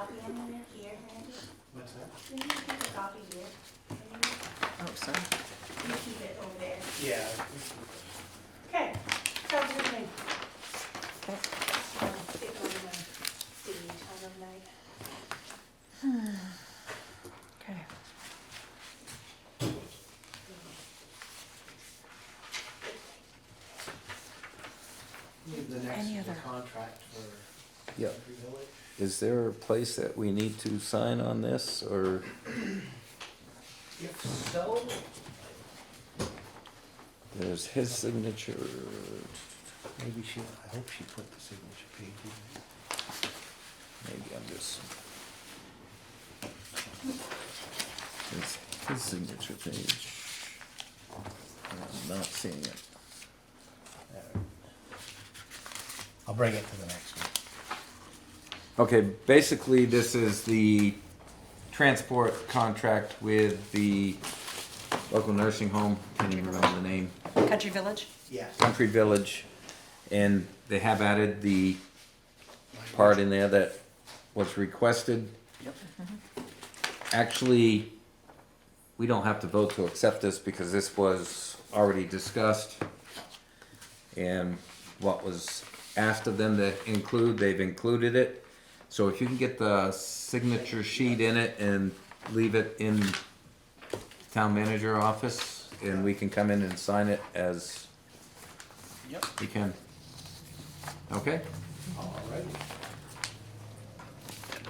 Sorry about that. I should- That's Nope. no problem.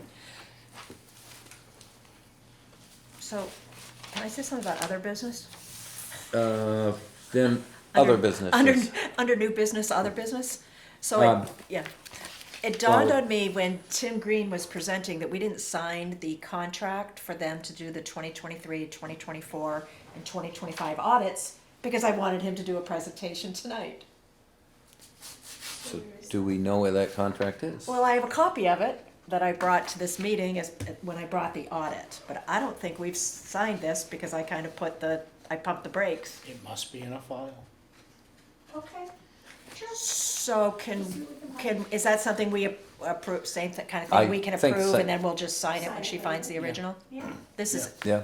they have not increased their fee, they're keeping it at $23,250 for, ending December 31, 2023, 2024, 2025, so a 3-year contract. I'll make a motion. I've got a motion to accept the 3-year contract from Robertson Green PLC. I'll second it. And I have a second. Thank you. All those in favor signify by saying aye. Aye. Aye, I'm sorry. has it? And will you let us know when you locate that, or if they send you another one? And we Thank you. will use the same process, we'll come in and sign it And I'll quote at our Karen. earliest convenience. Okay. And then under old business, we have fire chief's position. And also in possession of a letter from Chief Flynn.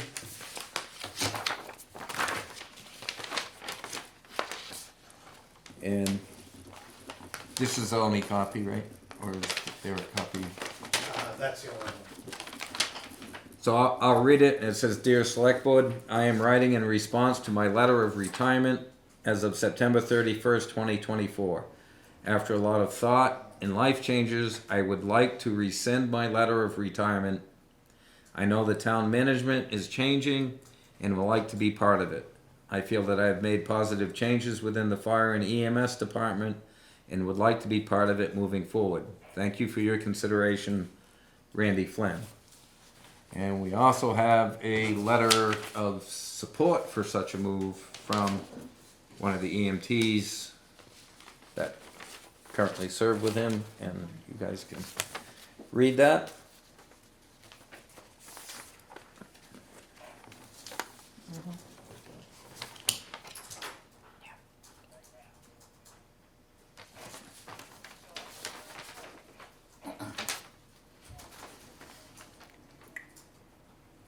That's what it says. Yes, it's very direct, it's very clear. Randy, The, anything you want to add to that, Randy? I prematurely submitted my resignation, and I apologize for all the confusion. But if you choose not to accept it, I will adhere to to my original plan. But I would appreciate the opportunity to stay, and when I'm ready to retire, I would like to give a year's notice so that the town isn't shorthanded. And I know right now, trying to find a town manager is gonna be a huge task, and trying to do both at the same time would be even worse, I think, for the town. I would appreciate the opportunity to stay. And whatever conditions there are, I would obviously adhere to those. I don't know what else to say in that Well, respect. I'd love to stay.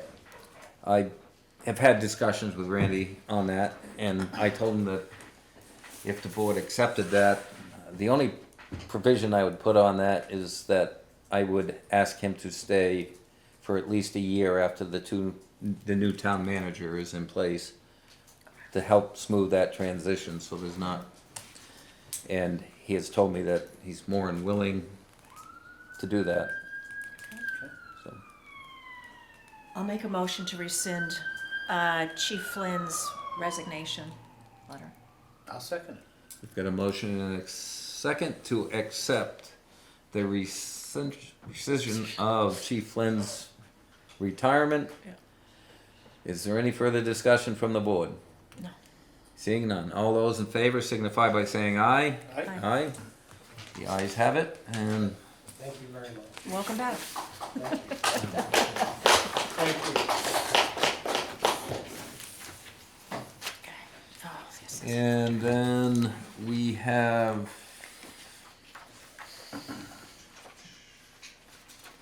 Jason's contract. the assessing contract. The question, was that put out the competitive bid? This one I do not believe was. Did we? I don't recall No. this going. No. Skip San Souci tells me that there are many people out there who will bid on that, if given the opportunity. Well, and I'm sure there are, but I also do know that there was a mass email that went around on the GFOA website, New Hampshire GFOA website, of several towns in the same position that trying to find people to bid. So I'm not saying yes or no, but I'm just letting you know that I did see a search for other towns who are having the same issue. But not quite Lancaster. No, It's pretty normal to ask for a bid, isn't it? Have I would think It. have we ever done that, Charity, do you know? Yes, we have. Okay. And the last time that we put this out to bid, I think he was the only bidder. it was, the next closest bid was like twice the cost to the town. And I think that's why it's been kind of like, We're just okay. staying with it.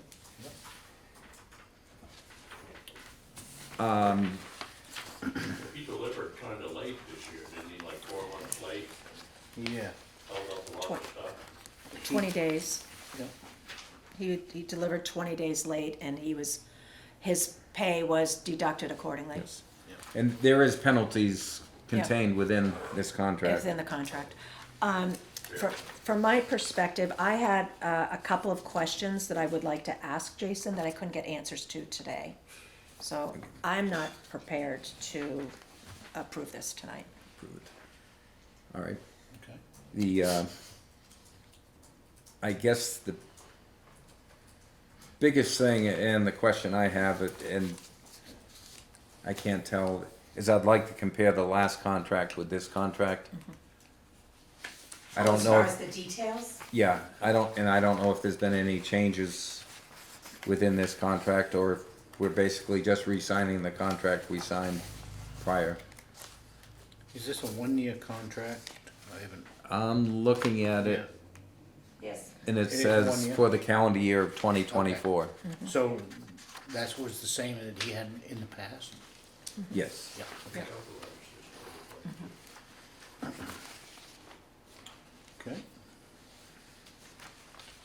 So, Can we table this till next meeting? I don't even know if we have to table it. Is he under the impression that it's gonna be signed immediately, or? I think he'd like to have it signed, but if you have questions, I'm sure he's gonna wanna answer those too. I think it can wait until the next meeting. Yeah, If you- I think it should be able to Yeah.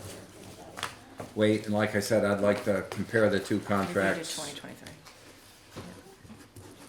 Okay. So we know what we're signing.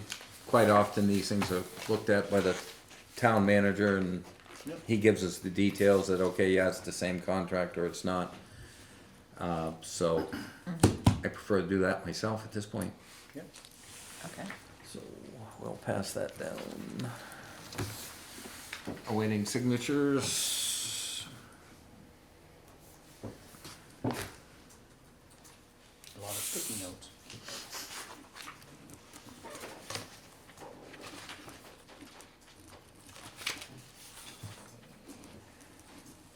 Okay. And that is what we have for old business tonight. Is there any reports from the members of the board? I have nothing at this time. I just want to quickly remind everyone that No Mow May is coming up. Signs have been ordered, and I will give those away to Lancaster residents this Saturday, starting at 9 a.m. in Centennial Park. One per, I was gonna say household, but it's one per yard. And I know that we will keep off Soldiers Park until it's time to mow for Memorial Day. Yep. So, that is all I've got tonight. Now, as I have received updates from the town manager search committee, they have met just to acquaint themselves with each other and kind of work out some of the details on how they're going to work. And sounds like they're ready to get to work. When was our deadline? It's coming This Friday. this Friday. And I think they're ready to get to work as soon as that deadline comes together, so. Okay. We have some information. Notice the final tax date to BTLA, that should be in your package. Land use permit for residential for Doyle Evans, doing business as Maine's Electric. That's at 245 North Road. Land use permit, commercial. For, I'm not even gonna try to pronounce that, St. Paul's Church. but St. Paul's Church, I was talking about the name. St. Paul's Church at 115 Main Street. And that's gonna install some roof-mounted XR 1000 8-rail bracket splice system solar arrays.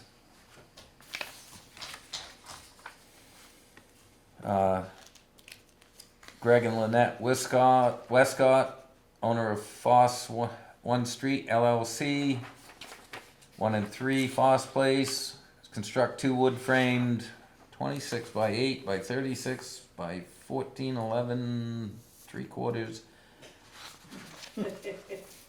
It's basically a ranch-style duplex. Boy, they get pretty descriptive on these things these days. She's very thorough. Building a house. And then on 70 Main Street, we have Jude Gezel for demolition of an existing straight second egress stairwell and replacing with a stick-built 2-story tiered egress stairwell. Pancras Vanderland, 53 Arthur White Road. And it looks like a demolition of a first floor bathroom and conversion to a half bath. And an addition of a master bathroom for the master bedroom. We then have notice of planning board decision. And this is for the Westcotts for the same location as the building permit was for. And application for a voluntary merger of lots at 485 Prospect Street.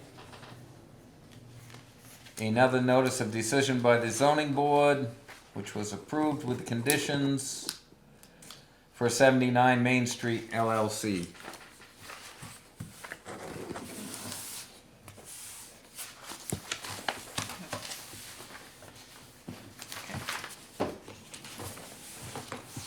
Yes. With Attorney Frizzell having been sworn in, I wanted to know who I would be talking to because we would be on the second phase of the Benoit enforcement. John is going to get in touch with us. He, as far as I know right now, he has not been voted in yet. Okay, So it's business as usual until. Yep. all right. There was a hearing last week, but I don't Right, think it, the but they decision. didn't vote until Yeah. May something. Yeah, the next executive council meeting. I know Joe Kenny come up and interviewed him, and then they was gonna meet with the full council, and then I think they vote at the next one. And then I don't know what the transition time is. They know he's a practicing lawyer, so I would imagine they give him some wind down time so he can turn his files over either to another attorney or to one of his partners there in the firm. So for now, it stays business as usual. Okay, thank you. Thank you all very much. Thank you, Randy. You. Have a good night. You too. And anything from the public? Yes, Alan? Road bans, we discussed them a couple of months ago, a couple of meetings ago. Last week, 100,000 pounds by axle trailer full of mulch and up at 4 Seasons unloaded. Police were notified, and Mr. Woodard said, no orange sign, that he couldn't do anything about it. You know, I think you people all agreed that the compact streets in town, streets in the compact area of town were all under the road ban. Is that correct? Well, yes, you are correct in that, Alan. But Four Seasons is a place of business, Yes. okay? And we allow trucks into the place of business, I'm aware of that. okay? Okay, we allowed FP Spalding's when they Yep. were existing, but this man is starting a most business, he wasn't in it before, and now are we gonna erase the road ban? No, Alan, we're going to allow that business to exist and operate. But he could. It's an existing business. He could get his product in before the ban. He probably could, After. yeah. Now, so if Alan Savage wants to open a ready-mix concrete business on Stebbins Hill, Yeah, we'll just. you can do it right to your dooryard. Huh? You can do it right to your dooryard, We'll erase it right, the road all the way up. We'll right to your dooryard. Take the door, Because nobody's gonna stop you for taking your dump truck with your bulldozer on in and out of your property. Have you been, that's your place of business. I honor that road ban, Yeah, okay? Now, I'll give you another example. A lady up on Governor's Terrace ordered up a high lift, to work on her tree. And in comes from Berlin, a tractor trailer with a high lift on it, right up Governor's Terrace.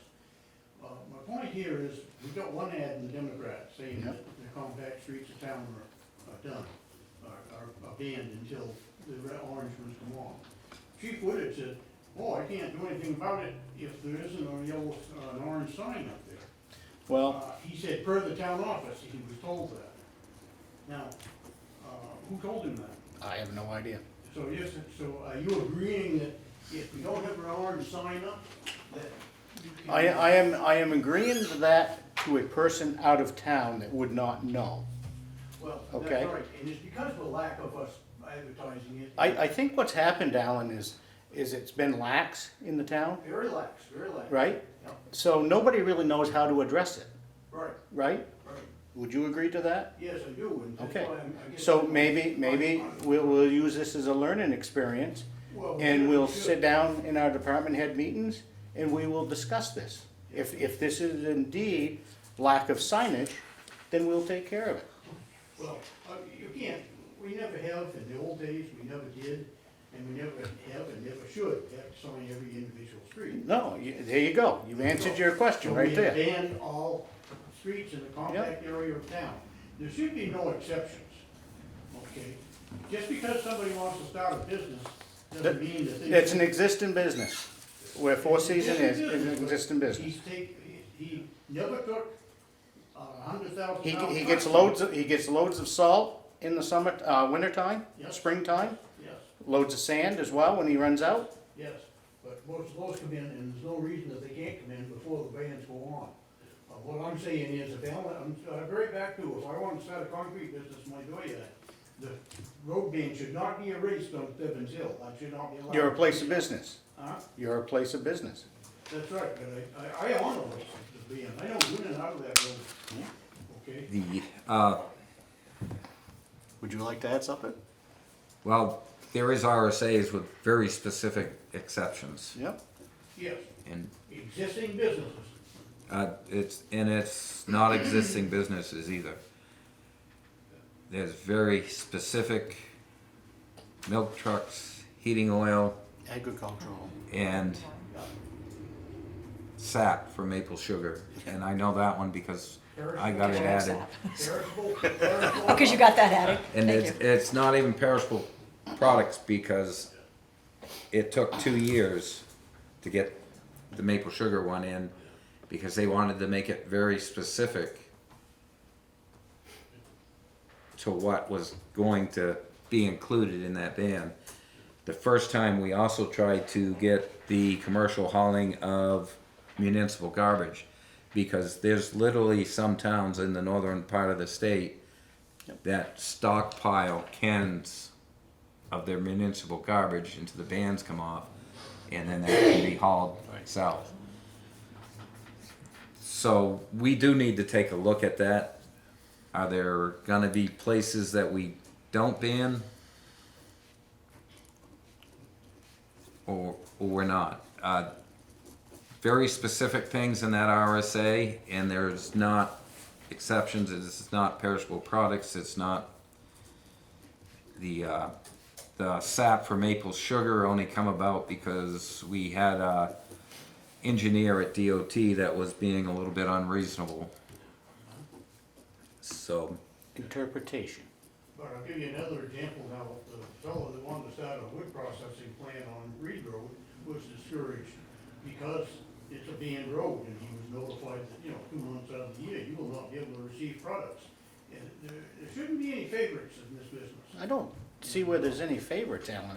Well, yes, I yes. take, You're I don't allowing- understand where you're you're. allowing something to start up a project that shouldn't be allowed on banned road. Now, how about Church Street, Chief? Yeah, That banned? yeah. Yeah? The town Yeah. and you, all the. Yes, we did. And are you aware, Alan, that you can make a decision, that the road foreman can make a decision if that road is suitable to be traveled on? Listen. I don't think that you or the road agent. The road agent can. Huh? My truck went to the southern part of the state and brought back a machine, went to Bethlehem today. The road agent on Friday gave him permission to travel that road. This is ongoing, Alan, all through the state. Okay? It's a decision, it's a judgment call at that time. We had a road agent that was nowhere near capable, I'm not talking about Brown, I'm talking about the previous one, but nowhere near capable of making that decision. That's here and there. We're talking about today, Alan. Yeah. We're not talking about 10 years ago, 20 years ago. All right, so I've got a concrete project on Stebbins Hill, I'd like to get it going, I'm gonna call tomorrow morning. Call Tim Brown. No, I'm gonna get it started. No, you called Tim Brown? Yeah. Who said? Oh, I thought you meant have a concrete truck come up to your house. Huh? I thought you meant have a concrete truck come to your house. Well, Oh, you still wanna, That's what I'm saying now. Yeah. Now, a reputable company, mhm. such as Carroll Concrete, if I called Dwayne tomorrow and said I want 10 yards of concrete Yeah. at my farm on Stebbins Hill, Yeah. he'd say, no, your road's a bad. No, yeah, he's gonna say, you can ask the road agent if it's good enough yet to do that. Yeah, yeah. There is that judgment call out there. It's no different than the state of New Hampshire. They have given me permission in the past to travel the North Road Yeah. to go do something that needs to be done. Well, I'm just saying that this certainly shouldn't be, who you are and who you know. No, I don't, You can violate, it, and it's being violated in that respect. well, that's up to you. Like I say, I think that, the town tearing that grandstand down, you should lead by example. You should wait until the road bands are off. Okay, Alan. I don't That's think your anybody- opinion. I don't That's think your anybody's opinion. special. It's nothing special, Alan. Well, it is. It's being it's allowing some people to be special and do what they want to do. I'm gonna Yeah. end it there This isn't going because we're past the constructive Yeah. part of it. Well, But it's definitely, Can we say that the compact streets in town are banned and that the law will enforce them? well, they are banned, and Will the law enforce them? there's always been exceptions made. Now, that's as far as I'm gonna go with it right now. Whether that one that was made was appropriate for the delivery to the business, it's not. We used to put signs up, and maybe that's something that we have to start doing again. No one's asking you to put signs up on Pleasant Street and on Mechanic Um, Street. But I mean, Well, right now, there's no signs up, as far as I know, from the town. only what, Martin Meadow Pond Road, the dirt Street roads, Road, right. Street Road, Right. Grange Road. Yeah, we used to put them up. There used to be signs at both ends of Summer Street. There's not. So that's something that we need to look at. We're coming out of mud season, thawing season, but by next spring, we do have to have a discussion on, are we gonna go back to signing certain areas of town? In that, because if you sign certain areas, then they can't get to other streets, Correct. so. That's very true. Well, we signed Prairie Hill Road from the Grange, and you can't get to it because the state's State's got abandoned, So yeah. what sense does that make? We signed Brook Road, and you can't get to Brook Road because the state has it shut off. We could use a little common sense here. That's, it's wasting resources by doing that. Okay. Yes, Rob? I had a couple of questions. First of all, I think I remember you talking sometime, Shane, about there's some sort of special permit fee you can get to bring a heavy vehicle into a certain situation. I don't know whether. Yes, yeah, you have to have a permit for In other anything. words, you make an application, Yeah, and there is a right. mechanism to There do is, that. yeah. And I assume that there's some way for the road agent to keep track of who asked permission, but not to Yeah. dwell on that one. Yeah. Wanted to ask about the water rates. Are they about to change? Has a decision been made about that, or? We are still looking at a bunch of information, and they're not gonna change for your first billing, if that's what you're worried about. Well, actually, I think that Lancaster is very fortunate, as I may have emailed to you. We have a gravity system that costs less than other systems to operate, and so I think it would be a shame if we used what people paid in well pumping situations as the basis for our rate here. I think our gravity system is one of our big safe benefits. I'd like to see it. I know you have to pay the expenses, we don't wanna subsidize it, but that. Just to put anything, we've seen comparisons from other towns and stuff. Yeah. That is not what we're using to set our rates. We are looking at what it cost us to run the departments Sounds within sensible to Lancaster. me. Yeah. Cause I noticed when the presentation was made before, there was a comparison with other towns, but there wasn't pointed out that we had a nice gravity system. And like I said, we know it cost us X number of dollars to run the system for a month. We know how much water goes through the system, or approximately how much water goes through the system. And that's what we're basing hopefully our computations on. As somebody who doesn't have a water meter and gets it from his own well, I'm very much in favor of that, recovering the costs. My other question was, in talking about the demolition grant for the old Coos County Democrat building, that would be a commercial operator applying for a subsidy to tear down a building, right? Grants are available. Not to tear the building down, Oh, okay, I misunderstood.